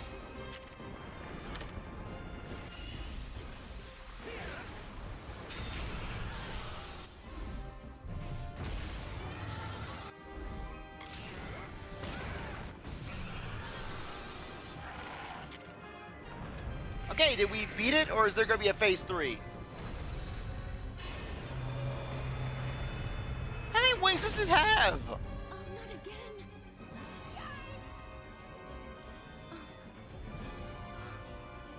Huh? The amulet must be connected somehow.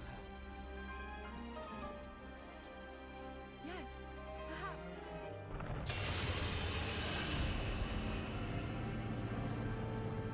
The light switch. It's time.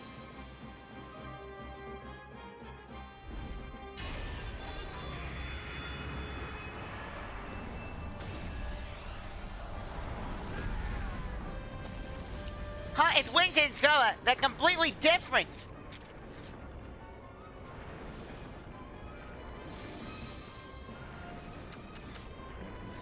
Okay. Dust of life.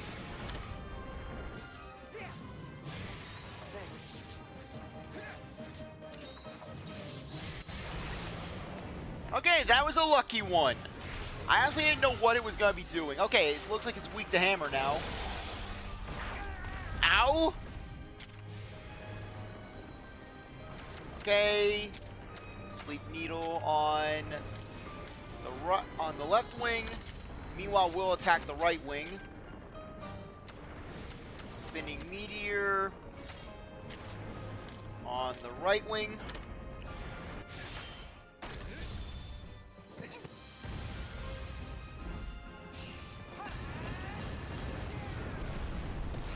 Okay, nice.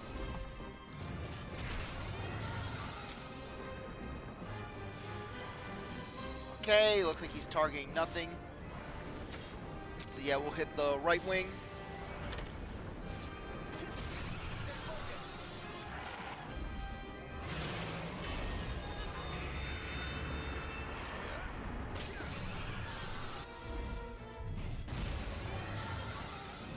Okay, one more hit, we should be good.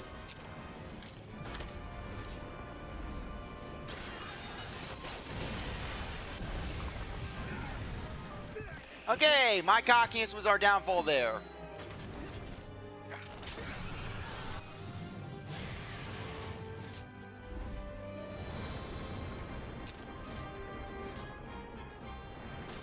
Okay, power attack.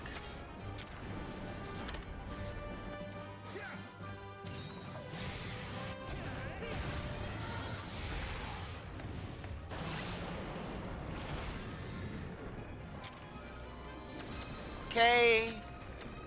Switch monster. This is why I always have a power. This is why I always have a spare power monster on hand. Okay, Ratha actually does get to be part of the final fight. Watch out, this is the tail end of it.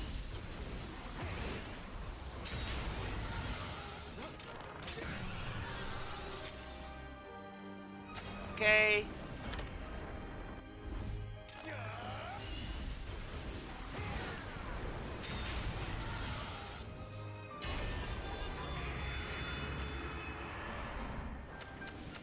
Okay.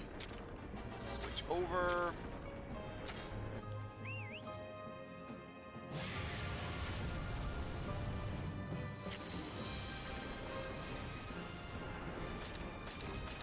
Okay, speed.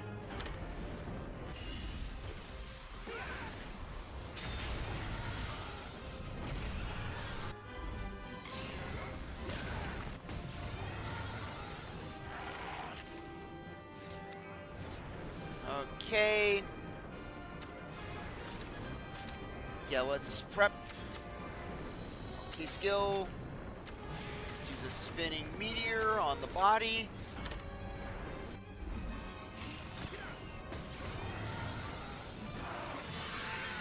And oh, and Kyle steals my kill. I was gonna go in with a giant hammer slammer, but no.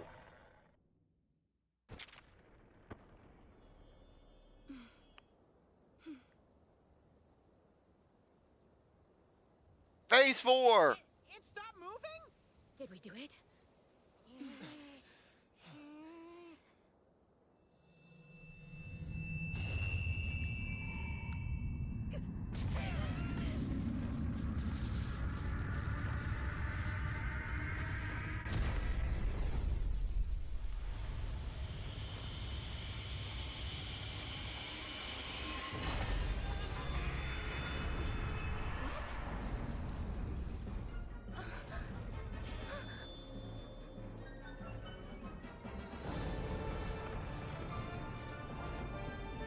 Look at that. The light from the lantern. There must be a way to pierce that light. That's gotta be it.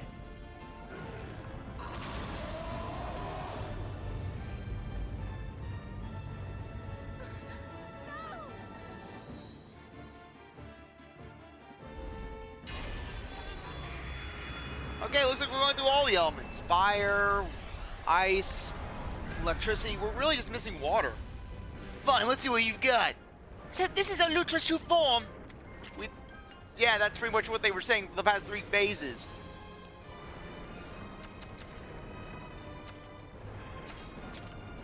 Okay, Dust of Life.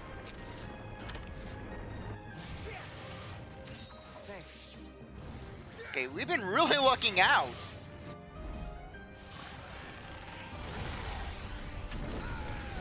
And of course, Kyle has to get hit again. Okay, at least...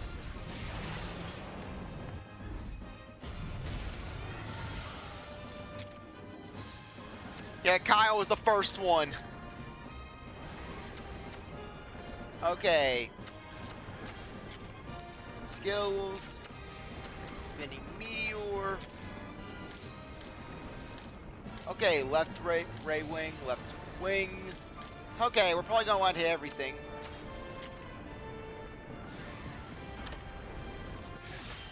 Oh crap, it's just one target, it's not multiples.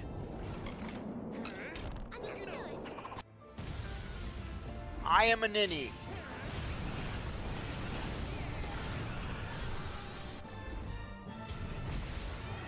Glad to know that Diego's taking care of things.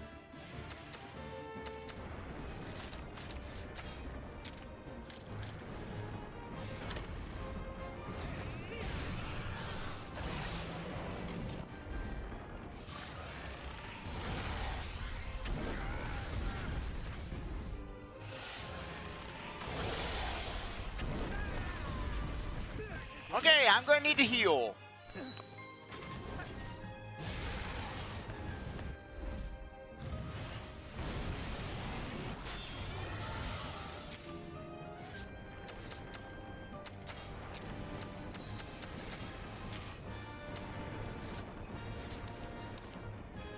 Okay. Breakthrough strike on the left wing. Okay, Vital Essence. Actually, no. Ancient Potion on Tigray.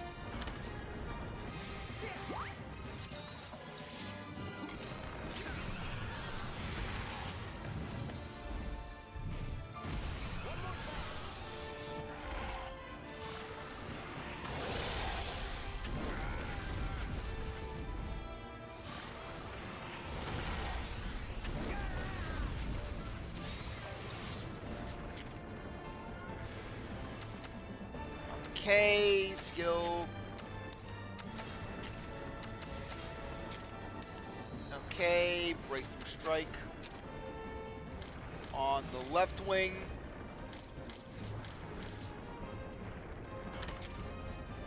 Okay.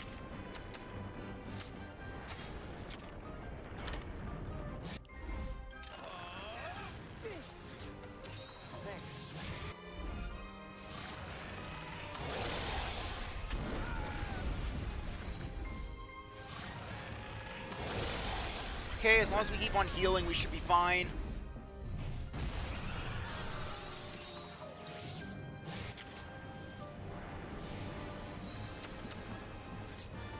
Okay.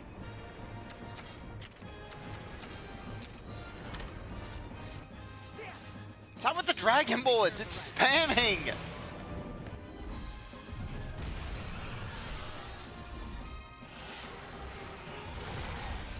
At least it's not hitting. Okay.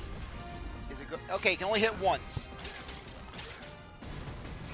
Okay, if we take out that other wing, we should be good. Come on, take it out. Take it out, Kyle. Take it out.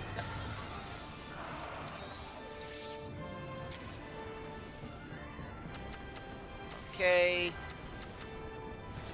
Let's see. Potion.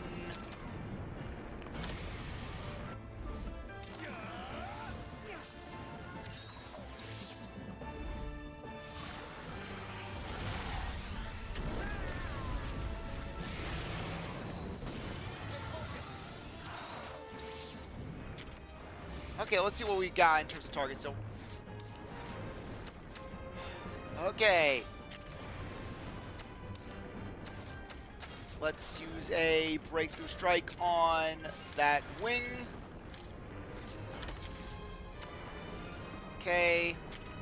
As Russell's just using another life powder. This is why I have so many of these things on hand for moments like this when you just need to spam.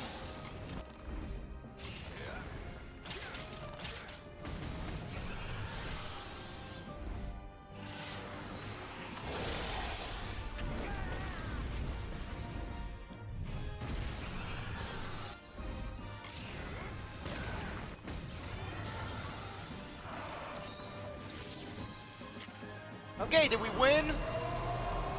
Oh, great. Is it gonna fire another spirit bomb at us? We gotta deal with the water form. This is bad! Look at that power! We don't stand a chance! Then we finish it off. With the amulet. You think that'll work? Just a hunch. Unless you've got a better idea. Ready?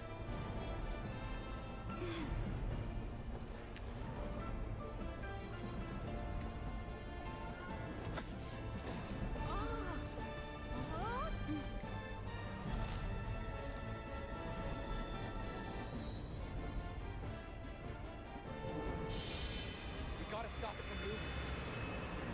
We need to do something. Thing is, those scales are in the way. If only you had a Dragonator. Let's finish this!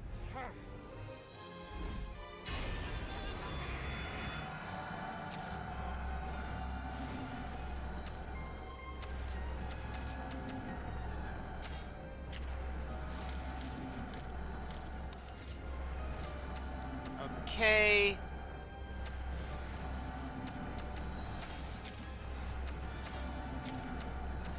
Make a potion ourselves.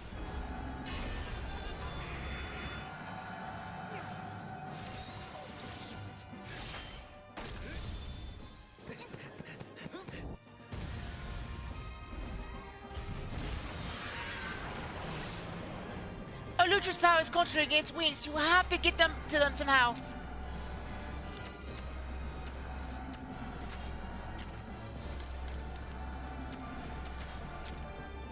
Okay, breakthrough strike on the right. Actually, no, we'll go with the left. Just focus our power all on that.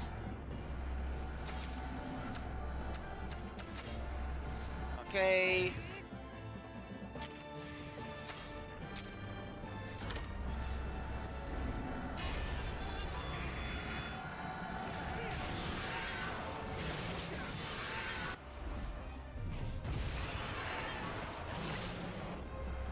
Okay. Breakthrough strike on the right. Okay, let's hit the left again.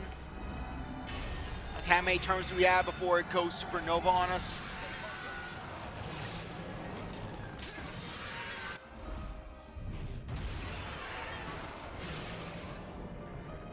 Okay.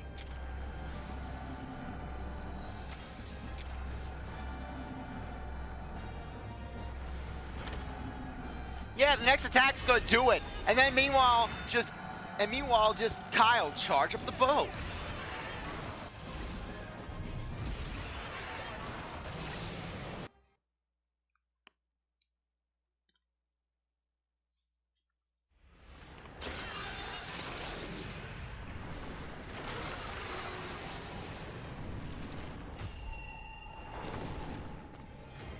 I'll aim at the light of its wings. We only get one shot at this. Roger that!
Your turn. Ryder! Ratha! It's go time!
Partner?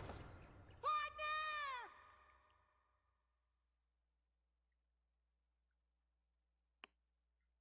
And then Naviru's just looting our pockets.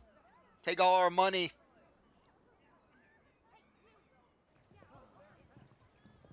Don't tell me you're leaving already. Sorry, buddy. I can't stick around forever. Kyle, don't forget the gift. Oh, right. This is for you. You found it. Not me. Tsukino was the one who found it. Thank you both. Let's meet again sometime, okay? Oh. Yeah. Hey, aren't we missing someone? Well, about that.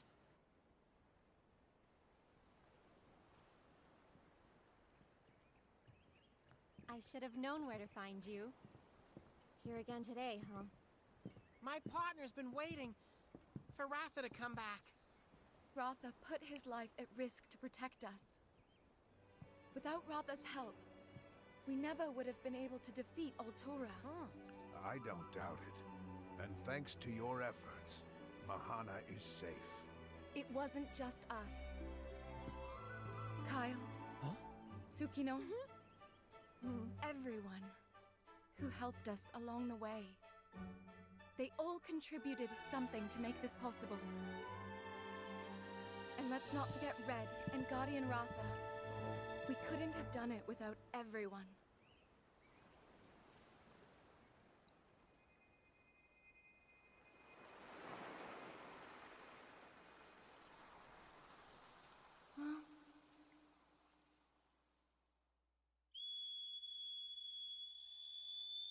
The loudest whistle known to man.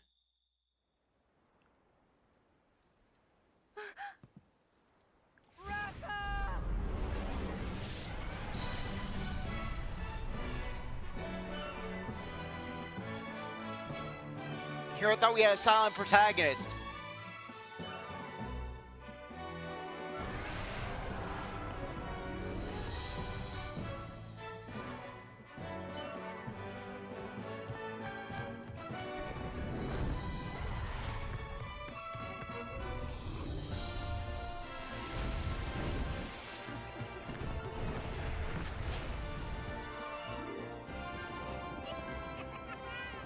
You're back! You're really back! I'll tell our story to everyone back home. About how we met, about our adventures together, about all we went through. And above all, about the bond between riders and monsters. Okay, I have to say, just very solid story. Just I really enjoyed myself. When I first played this game, I had my doubts. I was thinking, oh, just this is gonna be like Stories 1, but all in all, I enjoyed this game a lot more than I thought I would. Just everything that Stories 1 basically was, every flaw in Stories 1 that basically was present, it was pretty much undone with this game. Heck, they made the prayer pot really useful. Finding side quests was pretty straightforward. The fact that monster attacks were actually predictable, where if you had a general idea of how the monsters fought in the main series Monster Hunter games, you could actually strategize and you could think, okay, how is the monster going to attack? Sure, there were differences between how the monsters behaved in this game versus the main games, but for the most part, you could use that experience to have a general idea of what you're going to expect. For example, with the Zamatrios, you know that it's going to be constantly using just various ice attacks. It's going to be basically trying to blast you with beams, it's going to try and inflict status conditions on you, so it's going to be using technical. But then, basically, when it puffs up, it's going to be using more power attacks because it's basically just being slow and lumbering, and when it gets the ice form, it's going to go speed. But meanwhile, basically, you would get things... But meanwhile, just in the original Stories game, you couldn't even predict a basic monster. You couldn't even predict a Bullfango, because a Bull Drone, because basically it'd be like, okay, 1 second it's going to be using power attacks, the next thing it's going to be using speed. There was no real indication of when it would be switching up. So because of that, it was really hard to use the combo system in that game, because the combo system relied on you using various attack types in consecutive order, where basically it was where you couldn't really deviate from that. So because of that, I always felt like I was on edge trying to use those different combos. But in this game, because they actually had weapons that had discernible skills, I felt like I could form strategies, and not to mention you could have 3 weapons at once, and also the wonderful improvement of taking out the battle bag, because you don't know how many battles I went to in the original Stories game where I didn't have any items that I really wanted because I forgot to edit my battle bag. So basically going into that, it's like, oh great, I don't have my mega potions. So yeah, but just. Not to mention, I just really like the whole genetic system. I felt like they handled it a lot better in this game, just with how nests were, because in the original Stories game, there wasn't one definitive egg for each monster. It wasn't like all Rathalos eggs are going to look the same, all Gendrome eggs are going to look the same. No, basically, there were differences in egg color. So basically, you would be like, is this egg color? Is this going to be an Apanoth? Is this going to be an Azeros? So basically, I was paranoid just with finding eggs, so naturally, I was less inclined to go with genes. But really, just... The one thing I like about this game is that it was very approachable. Sugino's just done with everyone at this point. But just... The story was good in that just... Even if you weren't trying to just go full bore with genes and basically planning out an optimized team, you could still play the game with relative ease. Where just, granted, it's going to be a bit more of a challenge with certain fights, but all in all, just very solid. And I'm really looking forward to what the post game is going to be like. Because if this is anything like a standard Monster Hunter game, just post game is going to just have so much more to offer. Though it wouldn't be a full-on story. I seriously don't think that they would have just a full-on additional subplot where it's like, okay, now we get a new threat. It's not going to be like a main game Monster Hunter series where you have the sort of low-rank plot, then high rank is more or less just doing standard hunting, and then G rank is where, okay, now we got a new threat that's on the verge. It's this Elder Dragon. It's approaching. You gotta stop the Elder Dragon. Okay. Thankfully, Monster Hunter Stories 2 is more different from the genes. Yeah, exactly. And finding genes in the slots you needed them was a heck. Yeah, because basically you had to have the exact positions. Pray for gold spine being removed. Okay. But new player mechanics are okay. Okay, but anyways, you would have loved to see the Quack Doc as assistant. Yeah, I like them too. I mean, it's kind of weird how Naviru doesn't even mention them, considering that the guy was his creator, essentially. They brought back the Naviru Super Saiyan mode, and they're like, I was experimented on. Just, that was literally all Naviru mentions on the matter. Just not, oh, hey, this was the guy who did it. You know, it would have been really cool to bring that guy back, especially just with how monsters were going crazy. He's like, I'm back for round 2. And frankly, just, if that guy was in a main series Monster Hunter game, that guy would have been a hero. Frankly, just imagine you're riding into a hunt on just some cyborg Apanoth, or some cyborg Urigen, or some cyborg Barroth.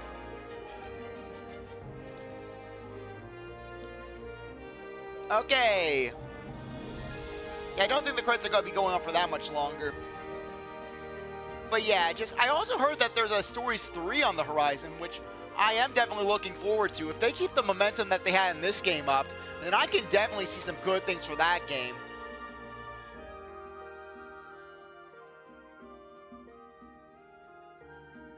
Yeah, but I can kind of understand why basically the Stories community would be relative. Why are they putting Alwyn as like the final shot? Like, as if Alwyn is the crown jewel. Yeah, Alwyn his feline arc.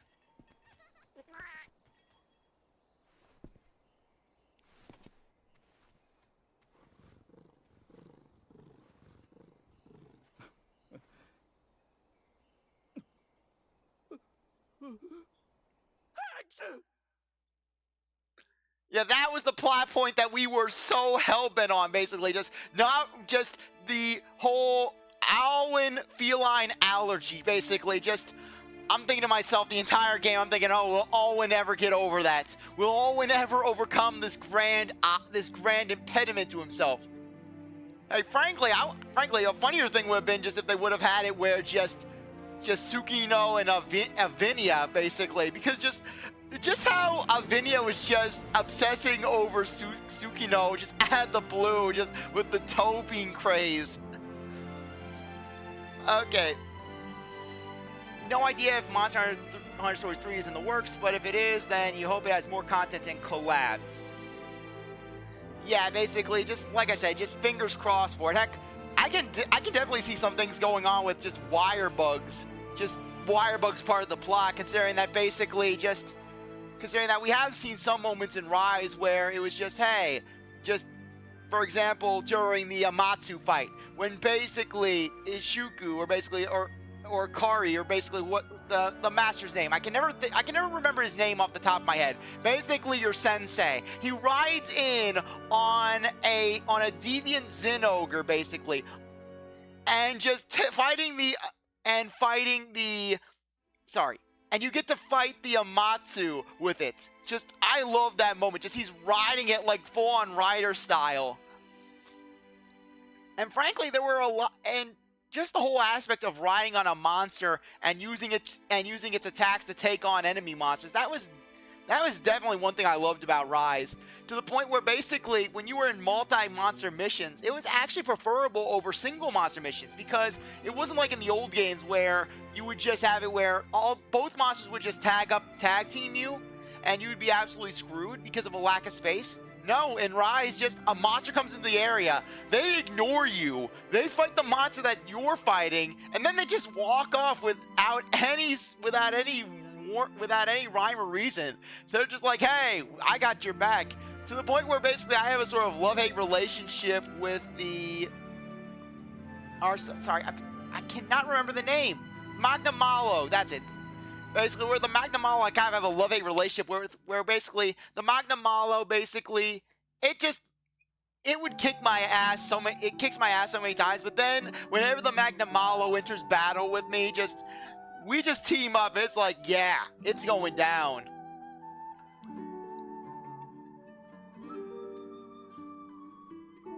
But frankly, just kind of funny how they have an Alwyn moment, basically, but yet they don't bring up any resolution with the windmills. You know, have it where the windmills are shown as being rebuilt. You know, the windmills that Ratha nuked. You just want the Lucient Nargacuga in Monster Hunter Stories 3. Mid-20s, you would love to see Monster Hunter 3 get more serious. Okay. Yeah, if Monster Hunter Stories 3 comes out, you wonder if we'll see an older Lilia, Cheval, and Roberto like we do now. Frankly, I don't think they really had much of an age up after the first Stories game, because they looked pretty much identical to how they did in that game. Not to mention, Naviru acts like it was just yesterday. So basically, if there is a definitive time skip, that would be pretty nice, you know?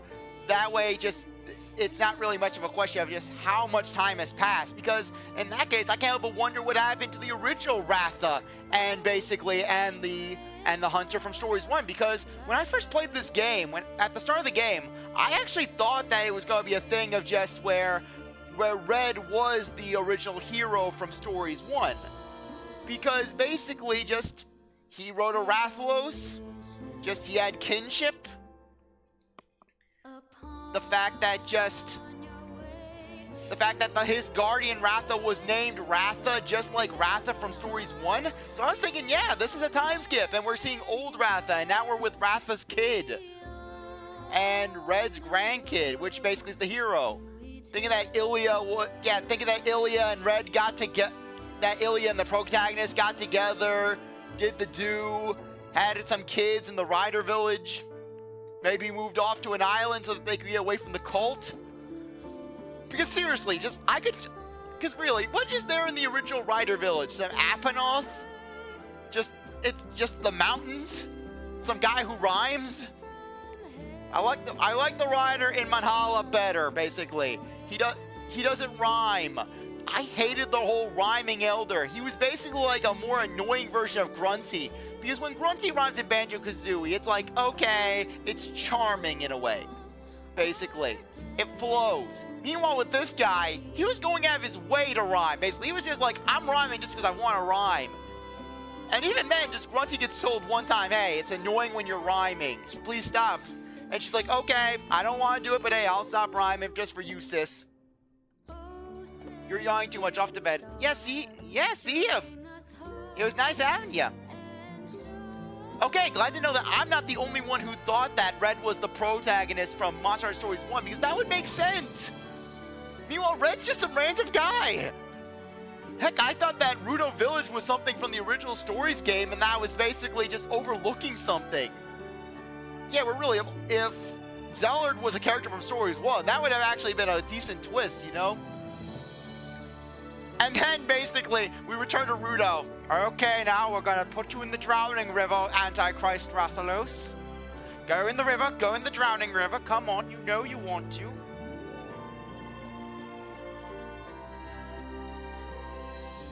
Okay.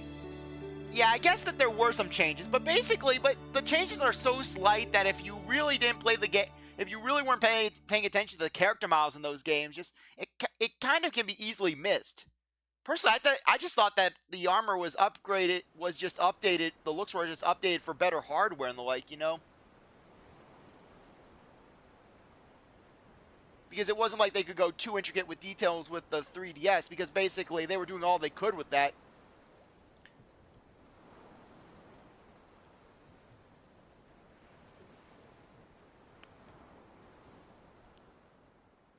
Yeah, it kind of makes you wonder what the hero from Stories 1 was doing, basically.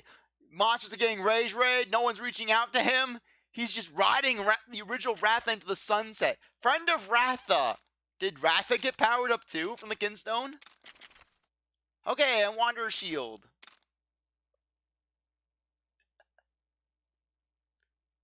Okay, it looks like we're in post-game now. Yeah, I love how the auto game is like, no, you're not doing that. Can we leave?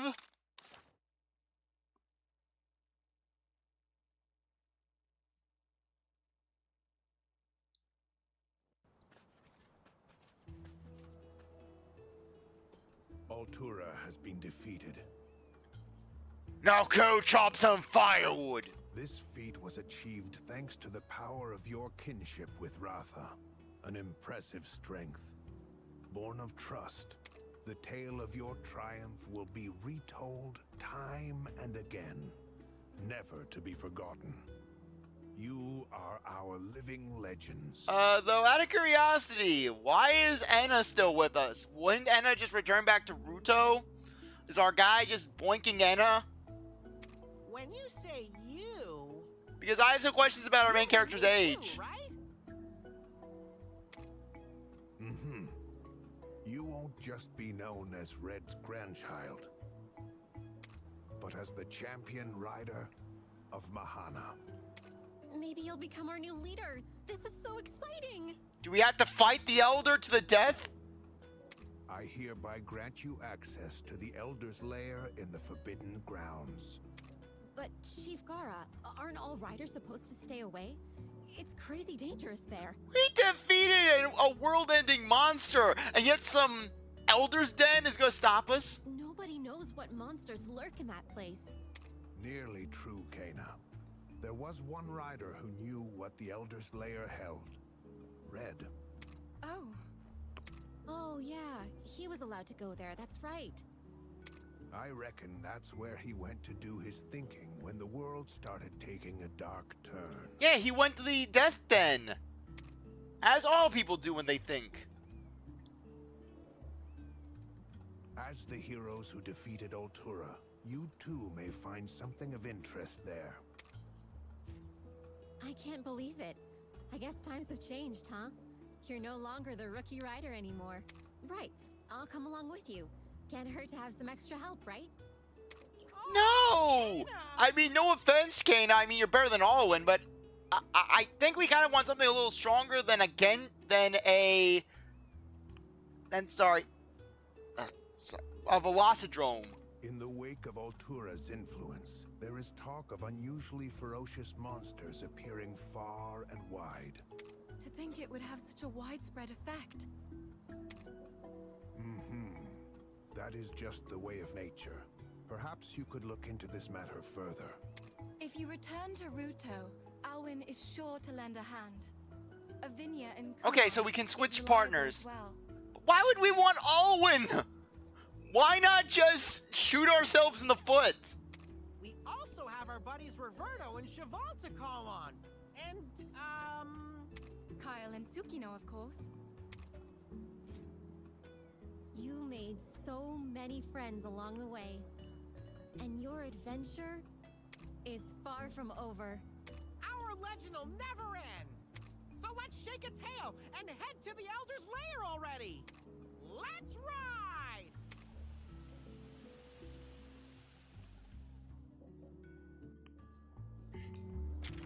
You have defeated Oltura, thanks in part to the power held within Ratha's wings. The impossible is made possible by the bond you and Ratha forged, and by always striving to seek the truth, the time has come for a new tale to begin. Elder's Lair. The Elder's Lair is a sprawling area located in the Forbidden Grounds. Many high-rank hunters make their home here, as well as many species that can't be found anywhere else. Okay, unlocking high rank. Some monsters are far more dangerous than the regular kind. These high-rank monsters' names will be displayed in red during battle. Equipment made from high-rank monster material is some of the best crafted by human or Wiberian hands. Switching battle buddies. Talk to your allies we found alongside previously to switch battle buddies. This can be done in specific places and your buddies will have connection with. Kinship Stone level 8. Okay, we can get new items from the look of it. Okay, let's go. Okay, first off, we got some eggs earlier. Okay, we got Sandbarioth and as well as a Steve.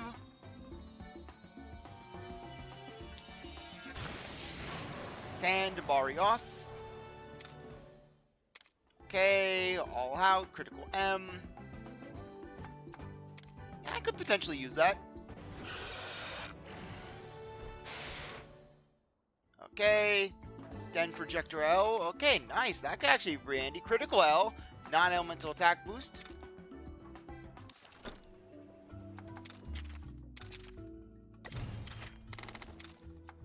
Okay.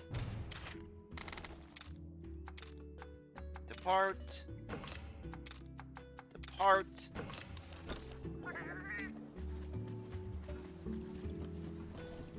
Okay. So let's see what's going on with the Mealinks. Nice to see life in the village again and not just this veil of blue. Welcome. Forge. armor. Mosagari armor. Greatsword Focus XL. Hammer Focus XL. Fire Boost. Increased defenses. Oh yeah, this looks like good armor. But we don't have armor spheres. You have the Bubble Lumpkin. The Bumble Pumpkin. Okay, boost fire mounts. Very good chance to retain. Yeah, that could be handy though. Thank you. Yeah, though, let's see if we can find some high rank monsters. See if we can get some new skills. Okay. Stable Blueprint 6. Yeah, we're definitely getting that. Weapon Sphere L.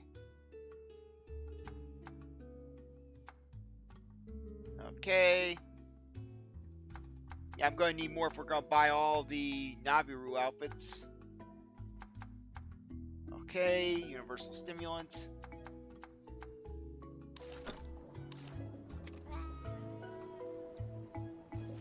Okay, let's see what else you got. Okay, Critical Escape L. Okay, Item Saver, Guard, Self-Heal. Okay, Oros Armor.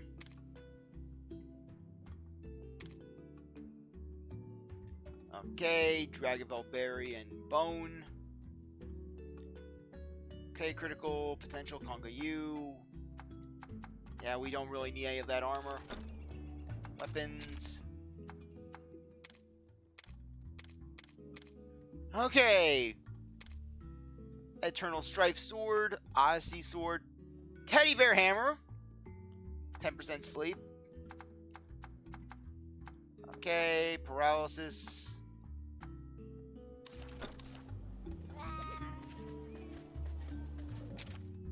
Okay, let's see if we have any new things on the board. Okay, quest board. Okay, looks like we have a bunch of... Oh my gosh. Bolt Reaver Astalos, Orochi Corinne, Soulseer Mitsune, Elder Frost Gammoth.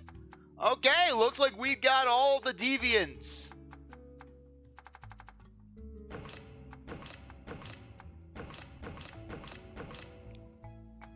Okay. Rathian Silver.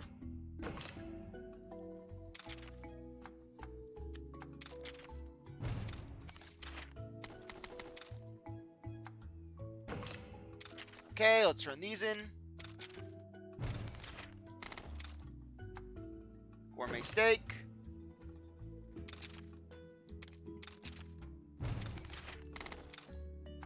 Okay, wet fish.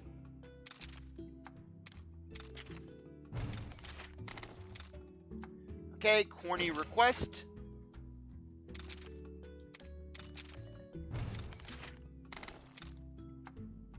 Okay, Monster Bone Plus. Special Commodity, Top Grade Commodity, Special Felvine, Luminous Stomach, Shredded Narcia, Nargacuga, Bulldrome, Red Kezu, Iodrome, Royal Ludroth, Sticky Zinogre, Astalos, and Black Diablos. Well, monsters, if... no, now I can't help but wonder. If monsters that are hatched from high-rank eggs, basically, if we get a high-rank monster to retreat, would the eggs be all that different from your standard monster?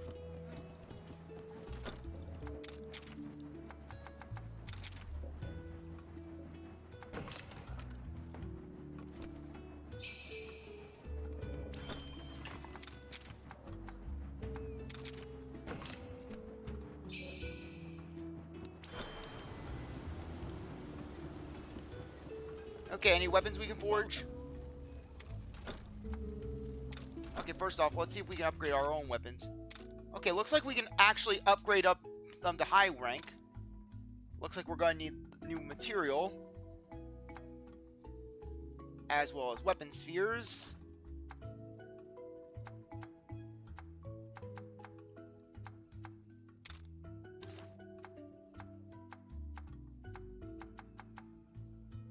Okay, looks like we got a lot.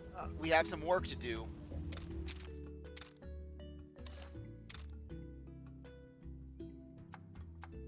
Yeah, we still don't have Elder Dragon blood, so we can't upgrade this.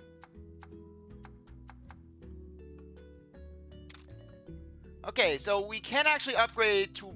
If we have armor maxed out, we can actually upgrade it to the high rank equivalent, which has increased effects, baby! Now, where do you find Elder Dragon blood? Because I have not been able to find it. Thank you.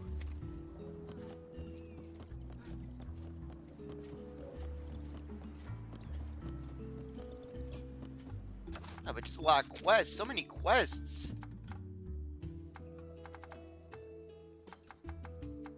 Just so much to do. So much to check out.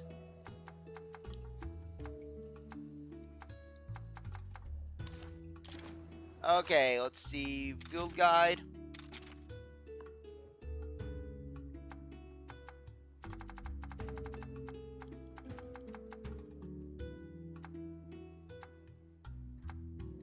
Okay, barrel feline and something else. So I'm noticing that it's going straight from 111 to 101 to 201. Okay, field guide, Monstepedia. Yeah, we still got a lot to go there. Wait, can we actually swap Ratha out? Please, let us swap Ratha out. I have another monster that I want to use. A different one. One that could be potentially better. Okay, first I actually have to let me just check if I can actually swap it in. Yes, thank you! We can get Ratha out of the party. At last, our party's free from Ratha's reign of terror. Okay, I have been raising this Devil Joe off camera. Basically, just trained him up. Basically, made him scary. I basically use this as more of a template. If I get better genes, then I'll go and I'll make him better. But hey, so far this guy's looking pretty good. So, anyways, I'm gonna rename him. We're gonna name him. Okay. Devil Joe Larry. We're going to name him Larry, after Larry the Sea Cucumber. And let's put Larry in the party.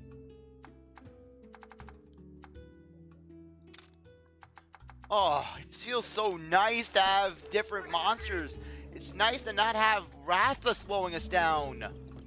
I'm sorry, it's just Ratha. I don't need Ratha. No, I don't want to go back to the village. I want to check out the world.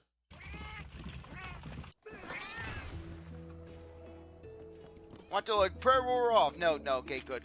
Prayer did not wear off. I'll check out the cape. See if there's anything new. See where these high rank monsters are lurking. Well, they shouldn't be much worse than your standard fare.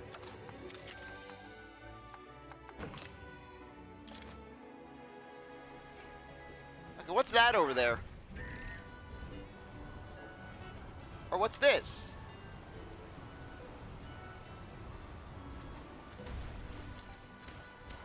High rank subquest den, okay. Ah. Actually, no, I have to check this out. I have to experiment. Is this a high rank monster?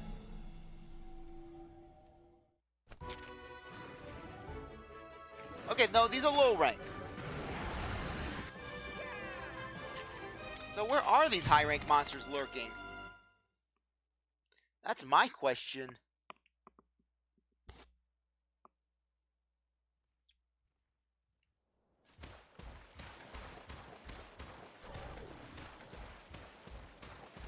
High ranked subquest den.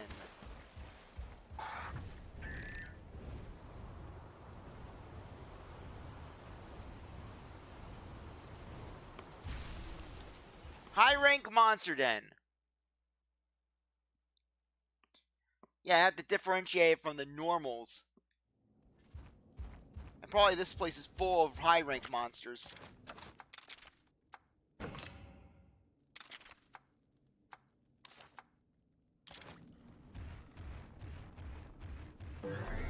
Okay, let's see if my thinking is right. Yep! Banabra Blue, Pukey Pukey, Banabra Blue.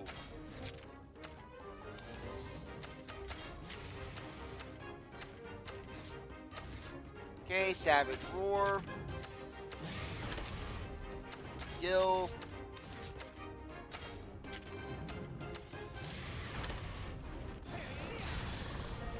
Okay, nice.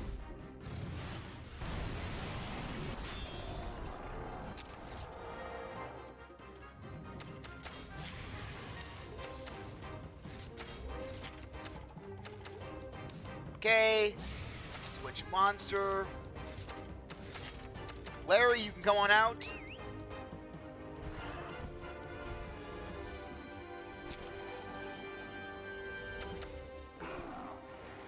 Okay.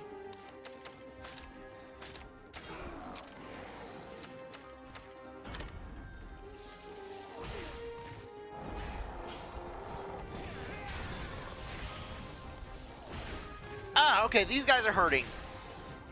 Okay, Venabra's down.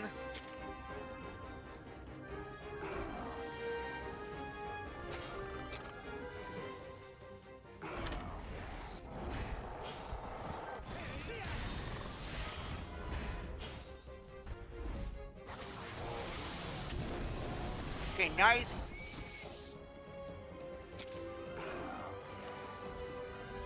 Okay, let's see what a Devil Joe's finisher's like. Okay, but first off, what's his power?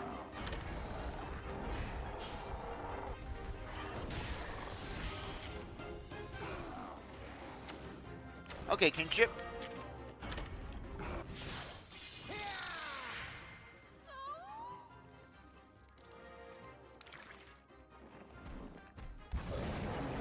Okay, why was the Devil Joe's roar so quiet there? Yeah, maximum pickle.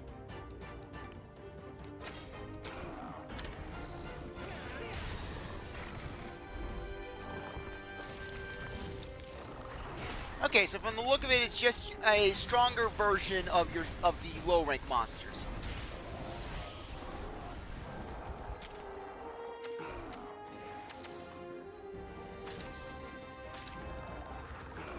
Okay, it's going to be power, so speed.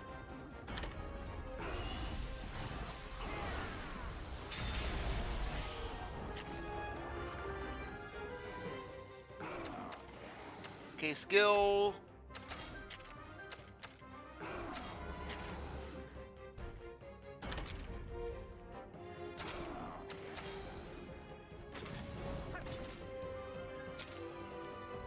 Okay.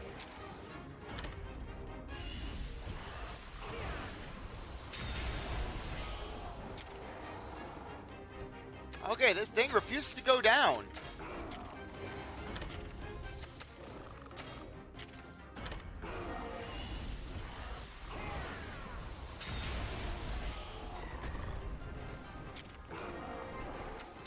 Okay, skill. Okay, meteor hammer on the body.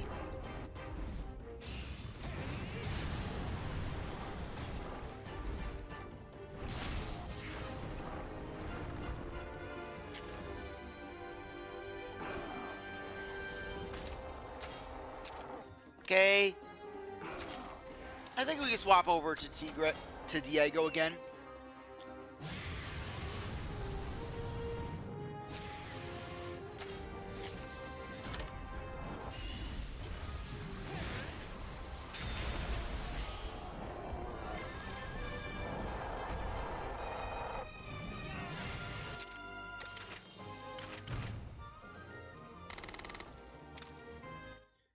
Okay, but this thing definitely did have more HP to it. Okay, looks like all the monsters in these dens are gonna be high rank. Thankfully, I thought that was the exit. Not gloomier.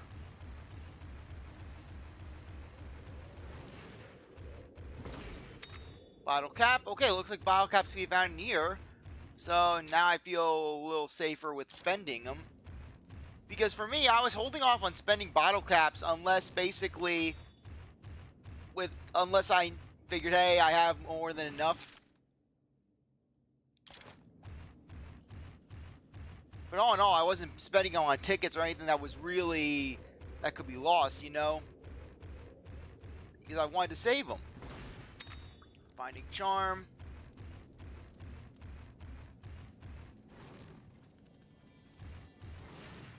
Okay. Straight through. Okay. Let's get away from you. Yeah, get dive bombed by a bullfango. Yeah, that would have been just the ultimate Monster Hunter experience. You just get bombarded by a bullfango. Okay, well, let's see what we can find. Because at the very least, I would want to run an experiment. Get an egg from a standard egg from a regular den, and then get a standard egg from a high rank den of the same exact monster, and then compare stats, things like that.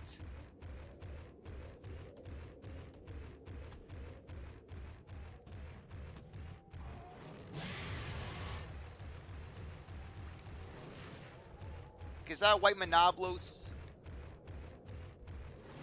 Okay, no, that's a Pukey. Okay, looks like we're finding the Pukey again. Or Bonabras, and we can't. Okay, looks like we're unable to just instantly nuke them.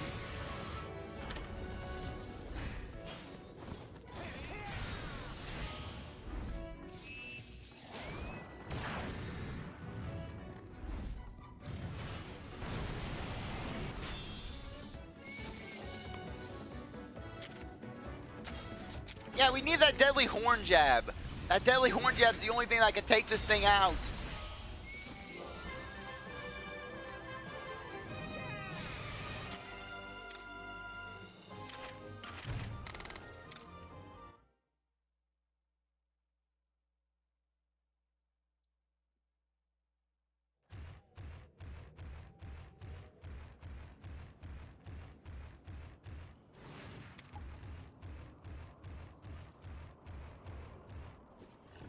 Okay, looks like we have a Sand Barioth. Okay, Apanoth egg. Sand. Apanoth. Okay, looks like we're not. Yeah, first high rank egg, Apanoth.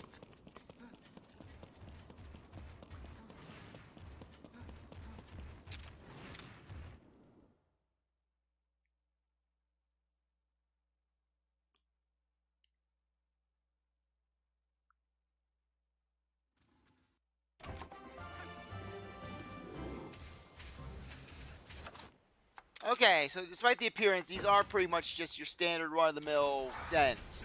Are there any rare dens for high rank?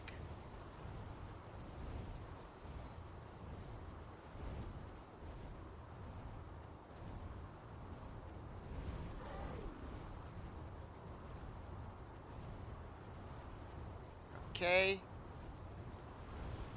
Anything we got that... Yeah, the eggs don't look different, so... Hopefully that doesn't mean that means I don't have to go and just start mass breeding monsters. I don't know. Yeah, because that would be just dreadful. Just having to, I work so hard to basically get these monsters just the way I want them, only to have it where, oh hey, guess what? You now have to replace them with high rank variants.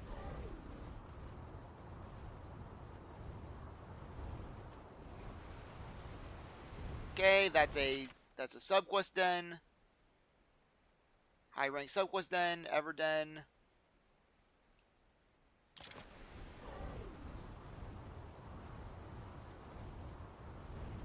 Okay.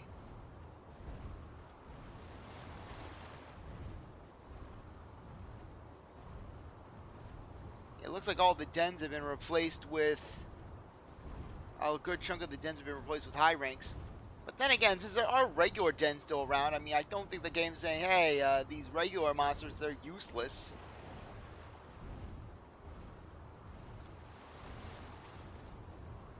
Okay, let's see what this is. Is this the standard rare den? Rare high rank. Okay, there we go. Looks like they're just replacing the rare dens with high rank dens now.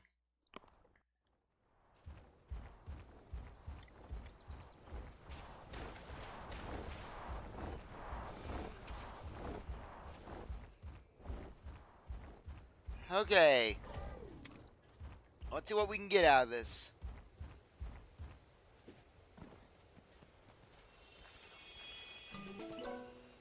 Brute Tigrex.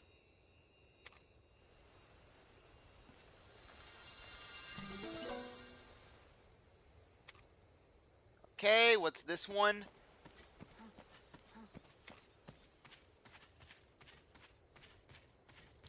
Okay, let's see what we got here.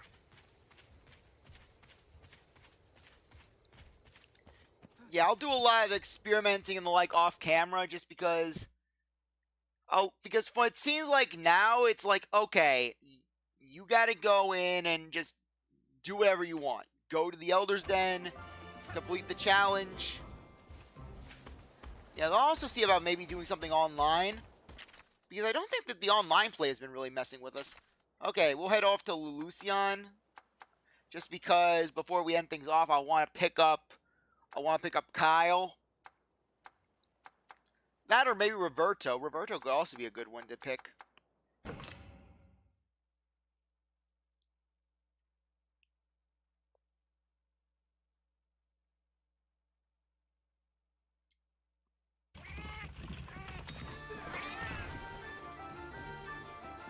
Okay, that seems like there's a sub-quest there.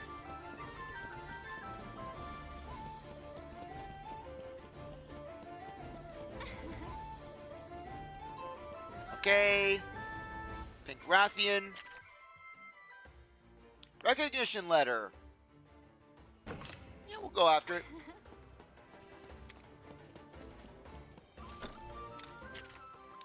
Okay, yeah, you're coming with us, Kyle.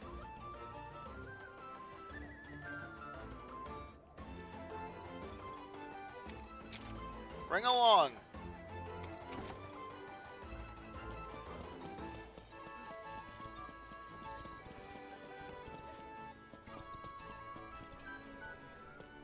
Okay, Hunter Guard.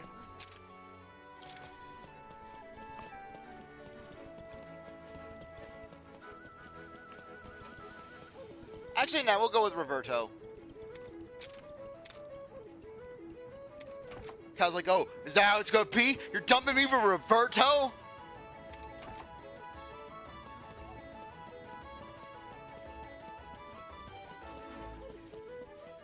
Okay, let's see what we got.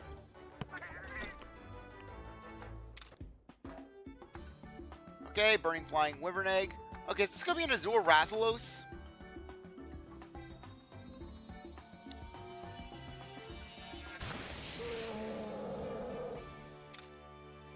Okay, Rainbow Gene, Health Boost S. Okay, it's not giving any distinction of high rank. Azure Rathalos! Better Ratha! Anti-Burn XL! H. Okay. Critical XL! Okay.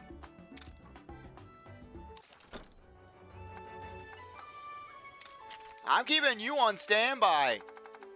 Hey, we've got Bolt Reaver Astalos out there. We got freaking Deviants.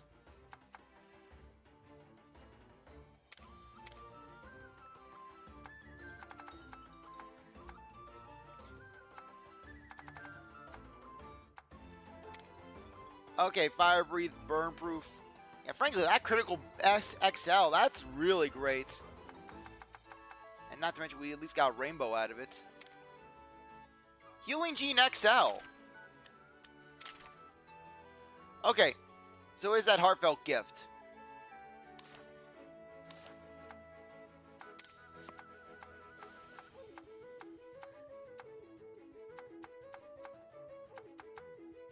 Okay, I just want to add an Apanoth still in my inventory.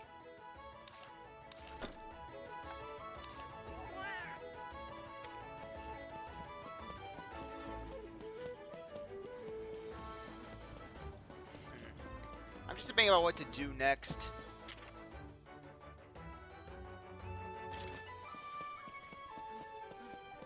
I guess, how about this? How about we just do another round to all the villages?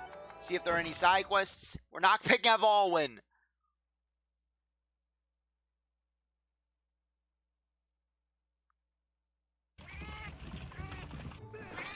Yep, got a side quest here. Yeah, then that guy. You know, Red used to wear this armor. It was of this giant dragon. It was the Crimson Fatalis.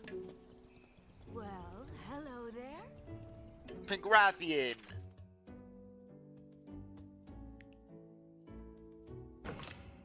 My, aren't you a deep?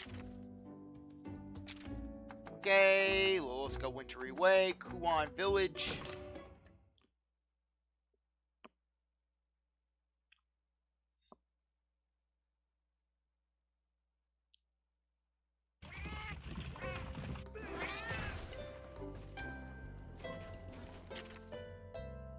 Okay, nothing there. Okay, feline shelter.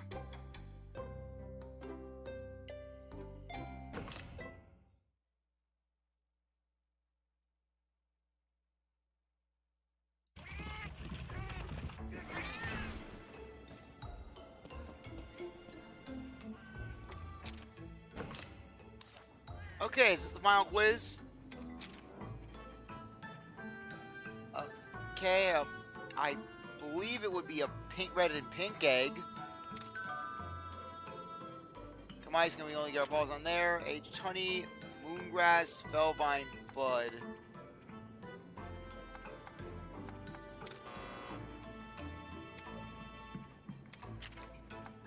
I can just guess.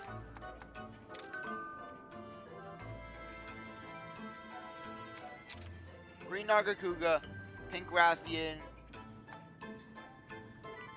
Flying Wyvern, Purple Ludroth.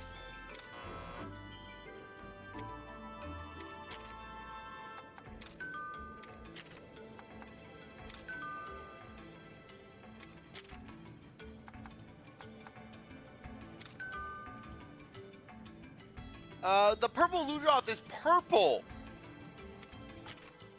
You lie!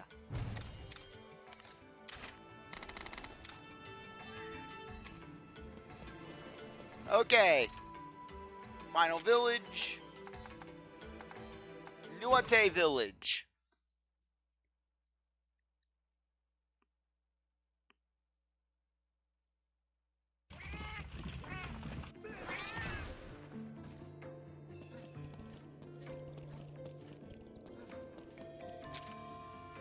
Okay, nothing there.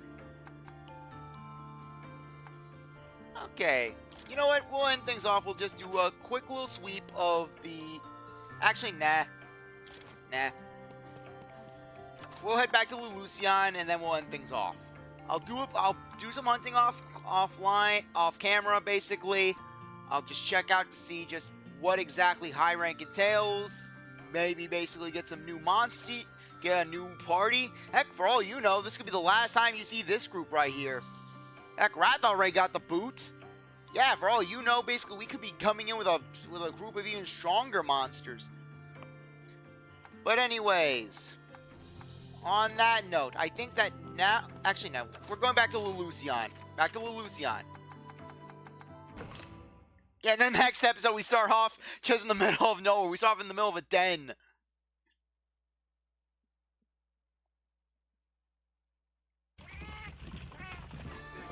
Okay.